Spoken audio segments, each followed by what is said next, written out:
ಇದ್ದೇವೆ. ಕಾರ್ಯಕ್ರಮದ ಆರಂಭದಲ್ಲಿ ಪ್ರಾರ್ಥನೆ ಶ್ರೀಮತಿ ಸಪ್ನ ಇವರಿಂದ. ತಂದೆ ನೀ ನೀಡುವ ಶಕ್ತಿ ಮನಸ್ಸಿಗೆ, ಜ್ಯೋತಿ ನೀನಾಗುವ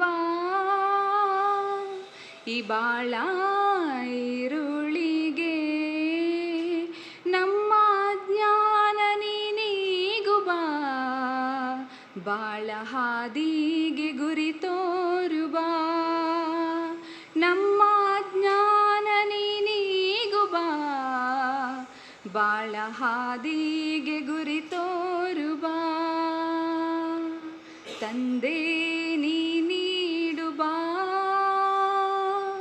ಶಕ್ತಿ ಮನಸ್ಸಿಗೆ, ನಮ್ಮ ಮನದಿಂದ ದೌರ್ಬಲ್ಯ ದೂಡು, ಸತ್ಯ ಪಥದಲ್ಲಿ ನಡೆವಂತೆ ಮಾಡು, ಕಷ್ಟ ನೂರಾರು ನೀ ಪಾರು ಮಾಡು, ನಿತ್ಯ ಸಂತೋಷ ನಮಗೆಂದು ನೀಡು, ಪ್ರೇಮ ಹೂವಾಗಲಿ ದ್ವೇಷ ದೂರಾಗಲಿ, ಸೇಡು ವಿಷ ಜ್ವಾಲೆ ಮನದಲ್ಲಿ ಕೊನೆಯಾಗಲಿ, ಪ್ರೇಮ ಹೂವಾಗಲಿ ದ್ವೇಷ ದೂರಾಗಲಿ, ಸೇಡು ವಿಷ ಜ್ವಾಲೆ ಮನದಲ್ಲಿ ದೂರಾಗಲಿ, ತಂದೆ ನೀ ನೀಡುವ ಶಕ್ತಿ ಮನಸ್ಸಿಗೆ, ಜ್ಯೋತಿ ನೀನಾಗುವ ಈ ಬಾಳ ಈರುಳಿಗೆ. ಇವತ್ತು ನಮ್ಮ ಕಾರ್ಯಕ್ರಮದ ತರಬೇತಿ ಕಾರ್ಯಕ್ರಮದ ಅಧ್ಯಕ್ಷತೆಯನ್ನು ವಹಿಸಿಕೊಂಡಿದ್ದಾರೆ ನೂತನ ಅಧ್ಯಕ್ಷರಾದ ಉಳ್ಳಾಲ ನಗರಸಭೆಯ ನೂತನ ಅಧ್ಯಕ್ಷರಾದ ಶ್ರೀಮತಿ ಚಿತ್ರಕಲಾ ಇವರು ನಾನು ಇವತ್ತಿನ ಈ ಕಾರ್ಯಕ್ರಮಕ್ಕೆ ನಾನು ಆತ್ಮೀಯವಾಗಿ ಸ್ವಾಗತಿಸ್ತಾ ಇದ್ದೇನೆ, ಕೊಳ್ತಾ ಇದ್ದೇನೆ. ಶೋಭಾ.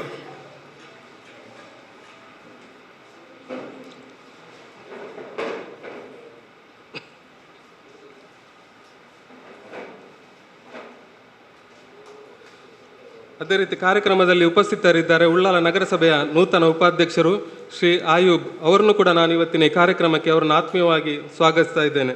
ಅವರಿಗೆ ಸಂಜೀವ ಶೆಟ್ಟಿ ಅವರು ಹೂ ನೀಡಿ ಸ್ವಾಗತಿಸಬೇಕಾಗಿ ಕೇಳಿಕೊಳ್ತಾ ಇದ್ದೇನೆ. ಅದೇ ರೀತಿ ಕಾರ್ಯಕ್ರಮದಲ್ಲಿ ಉಪಸ್ಥಿತರಿರುವ ಉಳ್ಳಾಲ ನಗರಸಭೆಯ ಪೌರಾಯುಕ್ತರು, ಅವರನ್ನು ಕೂಡ ನಾನು ಇವತ್ತಿನ ಕಾರ್ಯಕ್ರಮಕ್ಕೆ ಆತ್ಮೀಯವಾಗಿ ಸ್ವಾಗತಿಸ್ತಾ ಇದ್ದೇನೆ. ಅವರಿಗೆ ಅಬ್ದುಲ್ ಮಜೀದ್ ಇವರು ಹೂ ನೀಡಿ ಸ್ವಾಗತಿಸಬೇಕಾಗಿ ಕೇಳಿಕೊಳ್ತಾ ಇದ್ದೇನೆ. ಅದೇ ರೀತಿ ಕಾರ್ಯಕ್ರಮದಲ್ಲಿ ಉಪಸ್ಥಿತರಿದ್ದಾರೆ ಸ್ವರ್ಣ ಸ್ವಸಹಾಯ ಗುಂಪುಗಳ ನಗರ ಮಟ್ಟದ ಒಕ್ಕೂಟದ ಅಧ್ಯಕ್ಷರು ಶ್ರೀಮತಿ ಭಾರತಿ ಎಚ್. ಅವರನ್ನು ಕೂಡ ಇವತ್ತು ನಾನು ಕಾರ್ಯಕ್ರಮಕ್ಕೆ ಆತ್ಮೀಯವಾಗಿ ಸ್ವಾಗತಿಸ್ತಾ ಇದ್ದೇನೆ. ಅವರಿಗೆ ಪ್ರೇಮ ಡಿಸೋಜ ಇವರು ಹೂ ನೀಡಿ ಶೋಭಾ ಇವರು ಹೂ ನೀಡಿ ಸ್ವಾಗತಿಸಬೇಕಾಗಿ ಕೇಳಿಕೊಳ್ತಾ ಇದ್ದೇನೆ. ಅದೇ ರೀತಿ ನಮ್ಮ ಇವತ್ತಿನ ಕಾರ್ಯಕ್ರಮದಲ್ಲಿ ಶ್ರೀ ಐರಿನ್ ರೇಬಲ್ ಜಿಲ್ಲಾ ಅಭಿಯಾನ ವ್ಯವಸ್ಥಾಪಕರು ಇವರಿದ್ದಾರೆ. ಅವರನ್ನು ಕೂಡ ನಾನು ಇವತ್ತಿನ ಕಾರ್ಯಕ್ರಮಕ್ಕೆ ಆತ್ಮೀಯವಾಗಿ ಸ್ವಾಗತಿಸ್ತಾ ಇದ್ದೇನೆ. ಅವರಿಗೆ ರಮೇಶ್ ಇವರು ಹೂ ನೀಡಿ ಸ್ವಾಗತಿಸಬೇಕಾಗಿ ಕೇಳಿಕೊಳ್ತಾ ಇದ್ದೇನೆ. ರಮೇಶ್ ಶೆಟ್ಟಿ ರಮೇಶ್.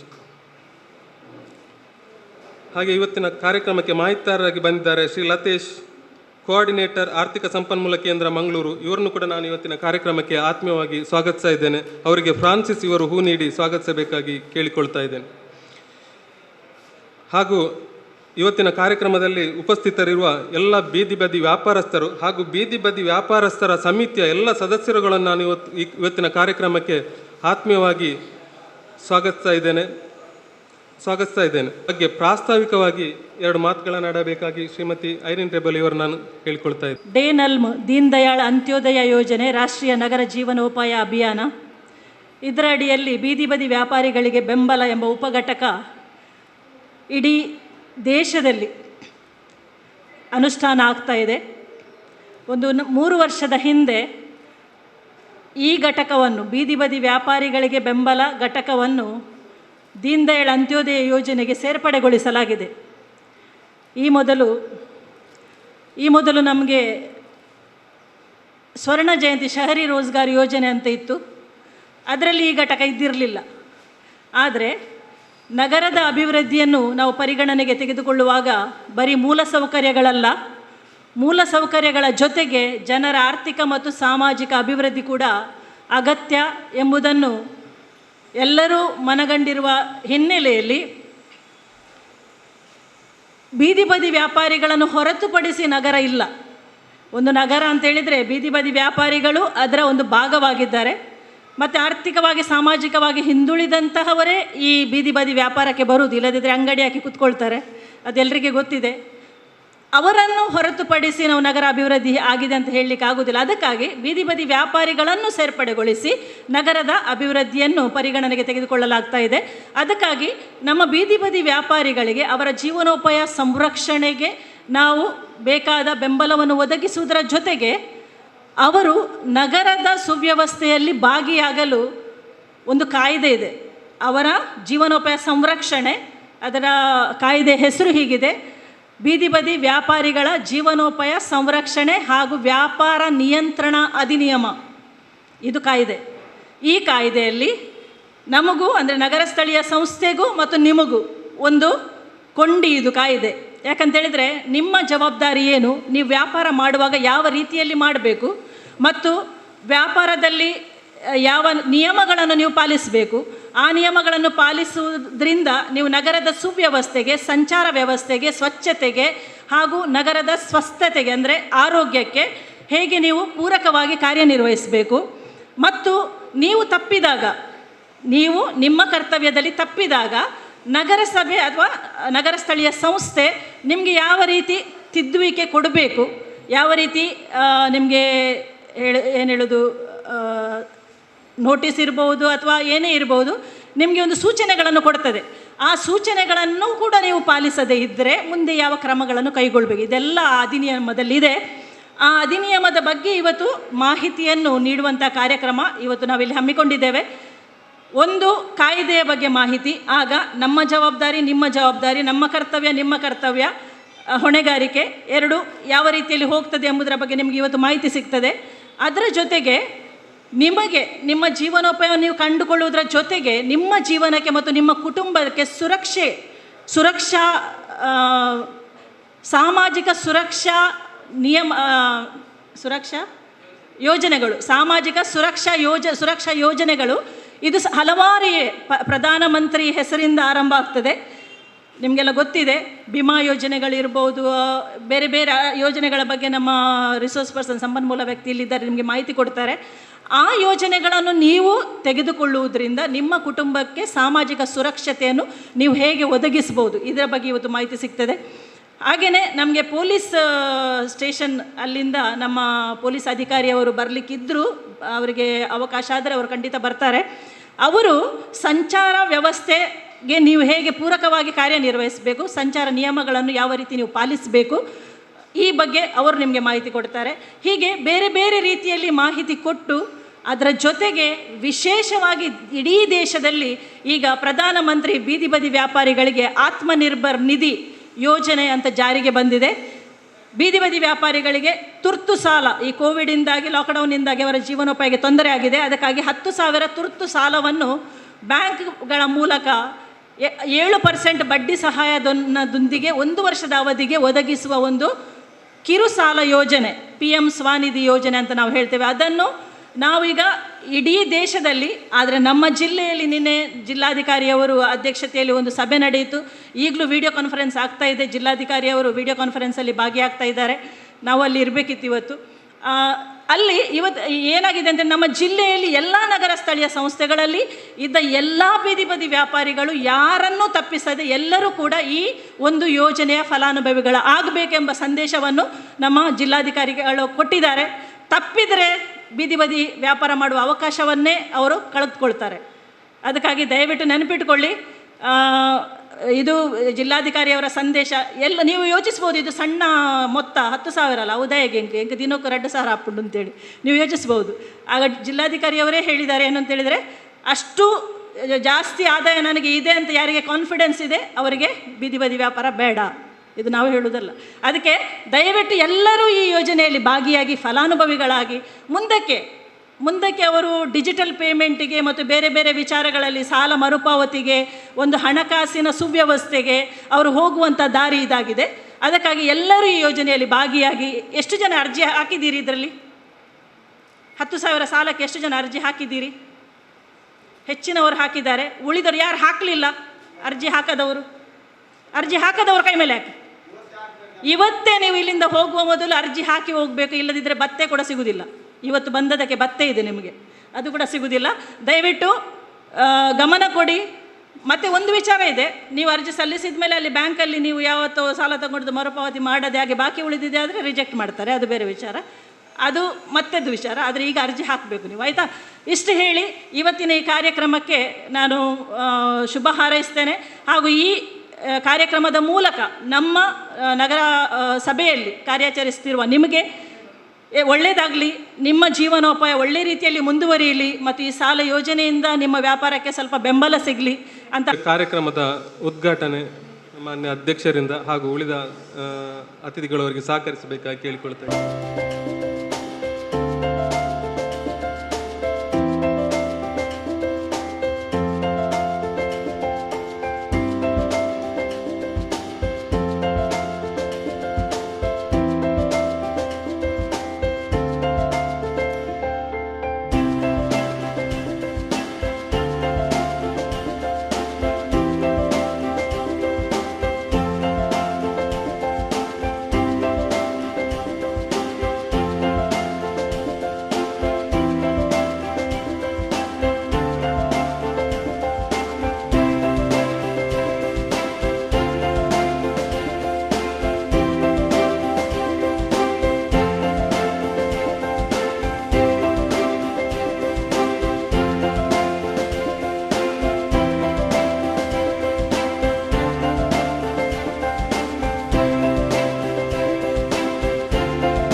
ರಾಷ್ಟ್ರ ಮಟ್ಟದಲ್ಲಿ ಬೀದಿ ವ್ಯಾಪಾರಿಗಳಿಗೆ ಏನು ತುರ್ತು ಸಾಲ ಎಂಬುದಾಗಿ ಈಗಾಗಲೇ ರಾಷ್ಟ್ರೀಯ ಮಟ್ಟದಿಂದ ಸೂಚನೆ ಬಂದಿದೆ.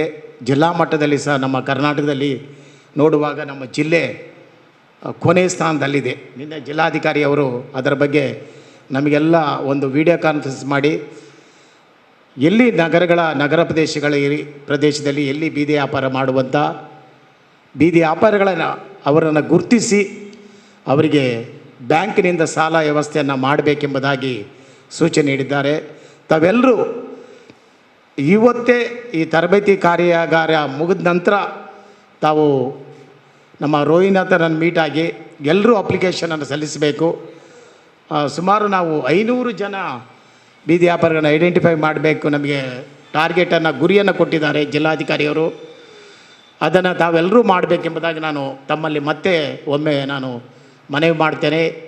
ವಿಶೇಷವಾಗಿ ಬೀದಿ ವ್ಯಾಪಾರಿಗಳು ಸಂಚಾರ ನಿಯಮವನ್ನು ಪಾಲನೆ ಮಾಡಬೇಕು. ನಗರಸಭೆ ಕೊಡುವಂಥ ಸೂಚನೆಗಳನ್ನು ಕಟ್ಟುನಿಟ್ಟಾಗಿ ಜಾರಿಯಲ್ಲಿ ಅನುಸರಿಸಬೇಕು. ತ್ಯಾಜ್ಯಗಳಿರ್ಬೋದು, ವ್ಯಾಪಾರ ಮಾಡುವ ಸಾರ್ವಜನಿಕ ತೊಂದರೆ ಆಗಬಾರ್ದು, ನಗರ ಸ್ವಚ್ಛತೆಗೆ ಆದ್ಯತೆ ಕೊಡಬೇಕು, ನಿಮ್ಮ ವ್ಯಾಪಾರದಿಂದ ಇನ್ನೊಬ್ಬರಿಗೆ ತೊಂದರೆ ಆಗಬಾರ್ದು. ಈ ನಿಟ್ಟಿನಲ್ಲಿ ತಾವೆಲ್ಲರೂ ಮಾಡಿದರೆ ಖಂಡಿತವಾಗಿಯೂ ನಾವು ನಿಮಗೆ ಸಹಕಾರ ಕೊಡ್ತೀವಿ. ಯಾವುದೇ ಕಾರಣಕ್ಕೂ ನಿಮಗೆ ತೊಂದರೆ ಕೊಡುವುದಿಲ್ಲ. ಸಾರ್ವಜನಿಕರಿಗೆ ಮತ್ತು ಶಾಲಾ ಮಕ್ಕಳಿಗೆ ಮತ್ತು ರಸ್ತೆ ಬದಿಯಲ್ಲಿ ವಾಹನ ಸಂಚಾರಕ್ಕೆ ತೊಂದರೆ ಆದಾಗ ದೂರುಗಳು ನಮಗೆ ಬರ್ತದೆ.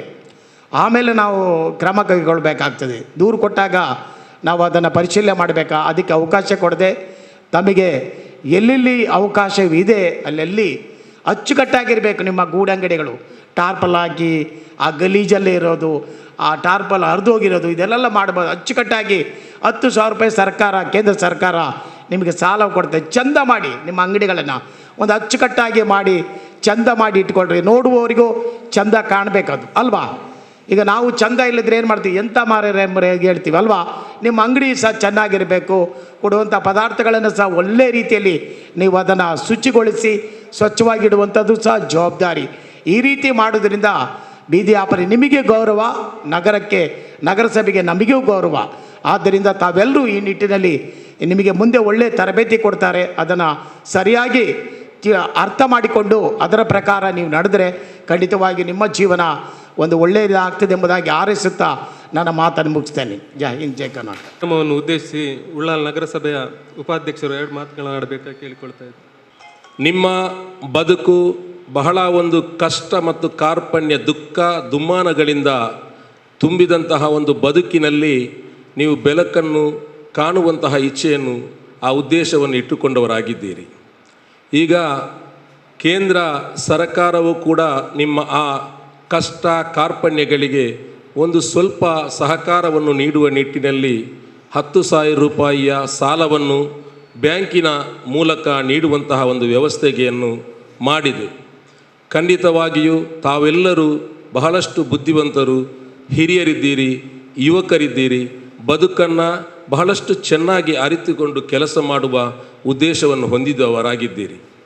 ತಾವೆಲ್ಲರೂ ದಯವಿಟ್ಟು ಈ ಒಂದು ಏನು ಸರ್ಕಾರ ತಮಗೆ ಒಂದು ಅವಕಾಶವನ್ನು ನೀಡಿದೆ, ಅದನ್ನು ತಾವುಗಳು ಉಳ್ಳಾಲ ನಗರಸಭೆ ಮತ್ತು ಏನು ಪೊಲೀಸ್ ಅಧಿಕಾರಿಗಳ ನಿಯಮಗಳನ್ನು ಪರಸ್ಪರ ಒಳ್ಳೆಯ ರೀತಿಯಲ್ಲಿ ಅದನ್ನು ಅರ್ಥ ಮಾಡಿಕೊಂಡು ತಮ್ಮ ಬದುಕನ್ನು ರೂಪಿಸಿಕೊಳ್ಳಿ. ತಮ್ಮ ಬದುಕು ಸುಂದರವಾಗಿರಲಿ, ಹಸನಾಗಿರಲಿ. ನಿಮಗೆ ಭಗವಂತನು ಆರೋಗ್ಯ ಮತ್ತು ಆಯುಷ್ಯವನ್ನು ಕರುಣಿಸಲಿ ಅಂತ ತಮಗೆ ನನ್ನ ಶುಭಕಾಮನೆಗಳನ್ನು ಸಲ್ಲಿಸುತ್ತಾ ಅವಕಾಶಕ್ಕಾಗಿ ವಂದಿಸಿ ಮುಂದೆ ನಮ್ಮ ಕಾರ್ಯಕ್ರಮವನ್ನು ಉದ್ದೇಶಿಸಿ 2 ಮಾತುಗಳನ್ನಾಡಬೇಕಾಗಿ ನಮ್ಮ ಸ್ವರ್ಣ ಸ್ವಸಹಾಯ ಗುಂಪುಗಳ ನಗರ ಮಟ್ಟದ ಒಕ್ಕೂಟದ ಅಧ್ಯಕ್ಷರನ್ನು ಕೇಳಿಕೊಳ್ತಾ ಇದೆ. ನಮ್ಮ ಇವತ್ತಿನ ತರಬೇತಿ ಕಾರ್ಯಕ್ರಮಕ್ಕೆ ಆಗಮಿಸಿ ಈಗ ಏನೋ ತುರ್ತು ಕಾರ್ಯದ ನಿಮಿತ್ತ ನಿರ್ಗಮಿಸುತ್ತಿರುವಂಥ ಉಪಾಧ್ಯಕ್ಷರಿಗೆ ನಮ್ಮ ಉಳ್ಳಾಲ ನಗರಸಭೆಯ ಪರವಾಗಿ ಧನ್ಯವಾದಗಳು. ಡೇ-ನಲ್ಮ್ ಯೋಜನೆ ರಾಷ್ಟ್ರೀಯ ನಗರ ಜೀವನೋಪಾಯ ಅಭಿಯಾನ ಅಂದರೆ ಡೇ-ನಲ್ಮ್ ಯೋಜನೆ ನಮ್ಮ ಸ್ವಸಹಾಯ ಗುಂಪಿನ ಜೊತೆಗೆ ಈ ಒಂದು ಬೀದಿ ಬದಿ ವ್ಯಾಪಾರವು ಕೂಡ ಒಳಗೊಂಡಿದೆ.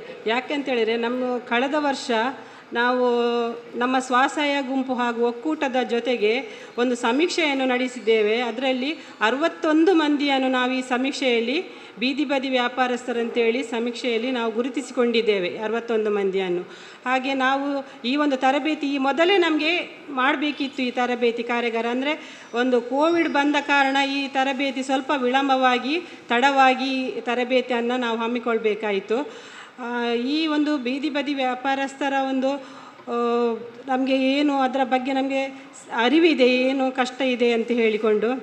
ಆದರೆ ನಾವೀಗ ಒಂದು ಕಾನೂನು ಕಾಯ್ದೆ ಅಡಿಯಲ್ಲಿ ಏನು ಒಂದು ಸೌಲಭ್ಯ ಆರ್ಥಿಕವಾಗಿ ನಿಮಗೆ ಸಿಗ್ತದೆ ಅದನ್ನು ಪಡ್ಕೊಂಡು ಇದರ ಸದುಪಯೋಗವನ್ನು ಎಲ್ಲರೂ ಪಡ್ಕೊಳ್ಳಿ.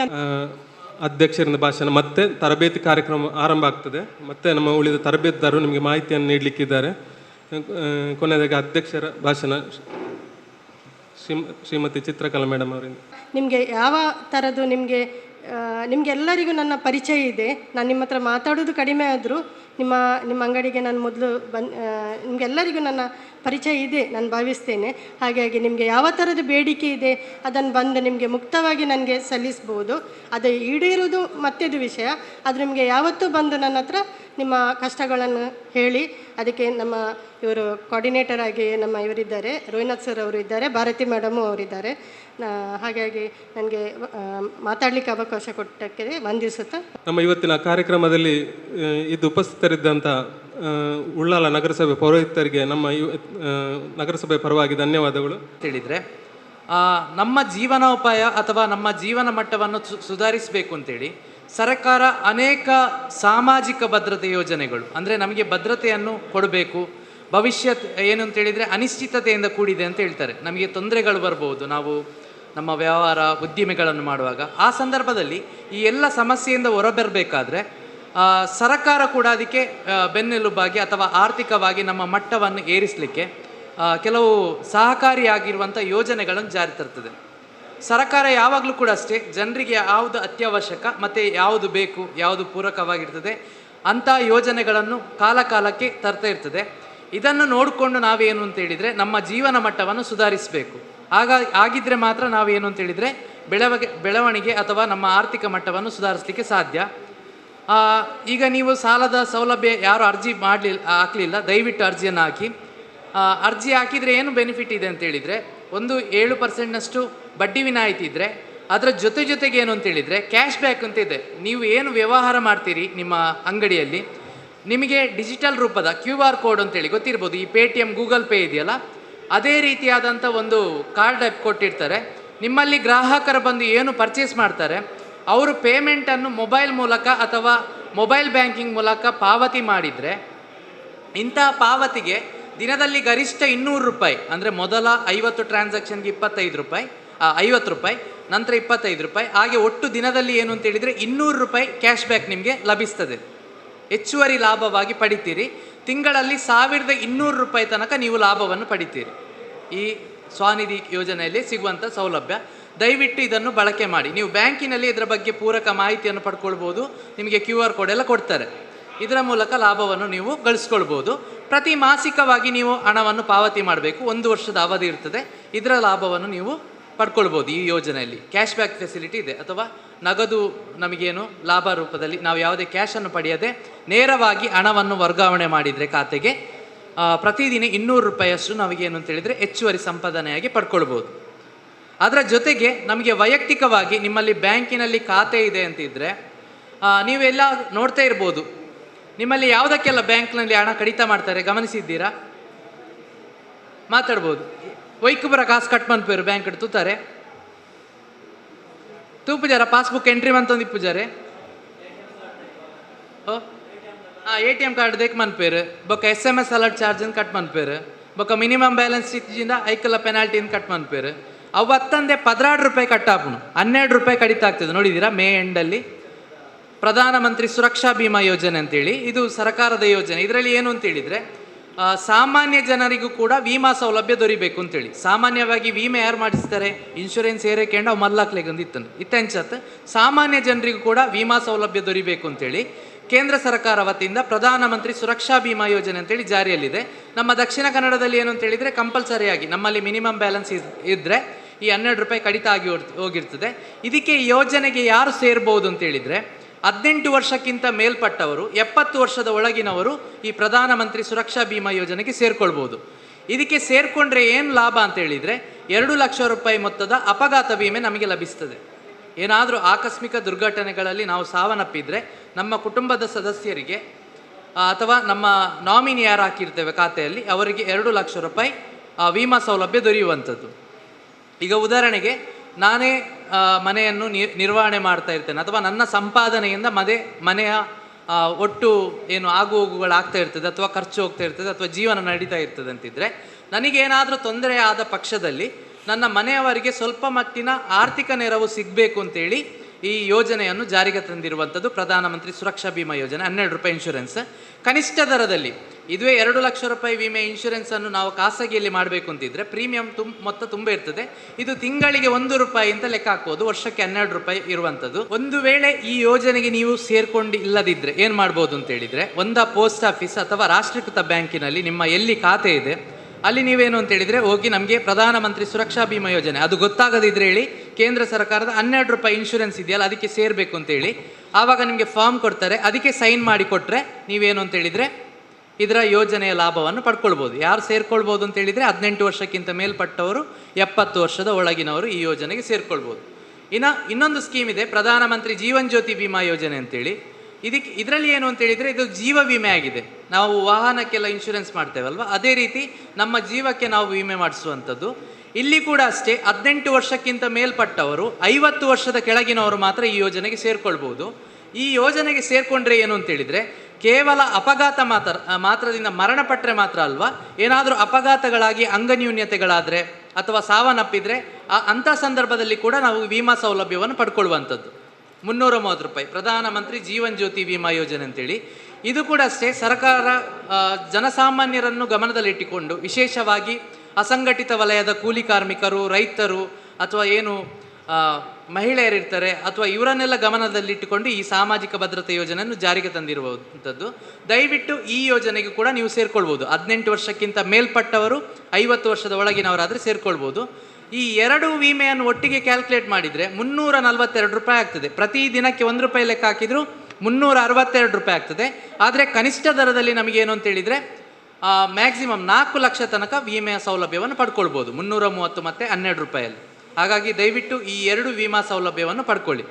ಇಲ್ಲಿ ಅಂಗನ್ಯೂನ್ಯತೆ, ಅದು ವ್ಯಕ್ತಿ ಮರಣಪಟ್ಟಿರುವುದಿಲ್ಲ, ಯಾವುದು ಅಪಘಾತ ಆಗಿದೆ, ರಸ್ತೆ ಅಪಘಾತವ ಅಥವಾ ವಿದ್ಯುತ್ ಶಾಕ್ ಏನಾಗಿದೆ, ಇದರಿಂದ ಕಣ್ಣು, ಕಿವಿ, ಕೈ, ಕಾಲಿಗೆ ಏನಾದರೂ ಡ್ಯಾಮೇಜ್ ಆಗಿದ್ದ ಪಕ್ಷದಲ್ಲಿ ಕೂಡ ಆ ವ್ಯಕ್ತಿ ಇನ್ಶೂರೆನ್ಸನ್ನು ಕ್ಲೈಮ್ ಮಾಡ್ಕೊಳ್ಬೋದು. ಇದರ ಕ್ಲೈಮ್ ಹೇಗೆ ಅಂತೇಳಿದರೆ, ಉದಾಹರಣೆಗೆ ಇನ್ಶೂರೆನ್ಸ್ ಮಾಡ್ಕೊಂಡಿರುವಂಥ ವ್ಯಕ್ತಿ ಮನೆಯಲ್ಲಿ ತೀರ್ಕೊಂಡಿದ್ದಾನೆ, ಮನೆಯವರಿಗೆ ಅದರ ಬಗ್ಗೆ ಮಾಹಿತಿ ಇಲ್ಲ, ನಾವು ಎಲ್ಲಿಯೋ ನೆರೆಕರೆ ಮನೆಯವರು ಸ್ನೇಹಿತರಾಗಿದ್ದರೆ ದಯವಿಟ್ಟು ಆ ಮನೆಗೆ ಹೋಗಿ ತಿಳಿಸಿ, ಅವರ ಪಾಸ್ಬುಕ್ಕನ್ನು ಎಂಟ್ರಿ ಮಾಡಿಸಲಿ. ಮತ್ತು ಏನು ಅಂತೇಳಿದರೆ 12 ರೂಪಾಯಿ 330 ಕಡಿತ ಆಗಿದೆ ಅಂತ ನೋಡಿಕೊಂಡ್ರೆ ನಂತರ ಏನು ಅಂತೇಳಿದರೆ ಆ ಶಾಖಾ ಪ್ರಬಂಧಕರು ಅಥವಾ ಬ್ಯಾಂಕ್ ಮ್ಯಾನೇಜರ್ ಇದ್ದಾರಲ್ವ, ಅವ್ರ ಹತ್ರ ಕ್ಲೈಮ್ ಫಾರ್ಮ್ ಬೇಕು ಅಂತ ಹೇಳಿದರೆ ಆಯಿತು. ಇಂಥ ವ್ಯಕ್ತಿ ಮರಣಪಟ್ಟಿದ್ದಾರೆ, ಅದಕ್ಕೆ ಕ್ಲೈಮ್ ಫಾರ್ಮ್ ಬೇಕು ಅಂತ ಹೇಳಿದರೆ ಮೃತಪಟ್ಟ ವ್ಯಕ್ತಿ ಮತ್ತು ಮೃತಪಟ್ಟ ವ್ಯಕ್ತಿಯ ಸಂಬಂಧಿಕರು ಅಥವಾ ನಾಮಿನಿ ಯಾರು ಕೊಟ್ಟಿರ್ತಾರೆ ನೋಡಿ, ಅವರೇನು ಅಂತೇಳಿದರೆ ಇದಕ್ಕೆ ಒಂದು ಅರ್ಜಿಯನ್ನು ಕೊಡಬೇಕಾಗ್ತದೆ.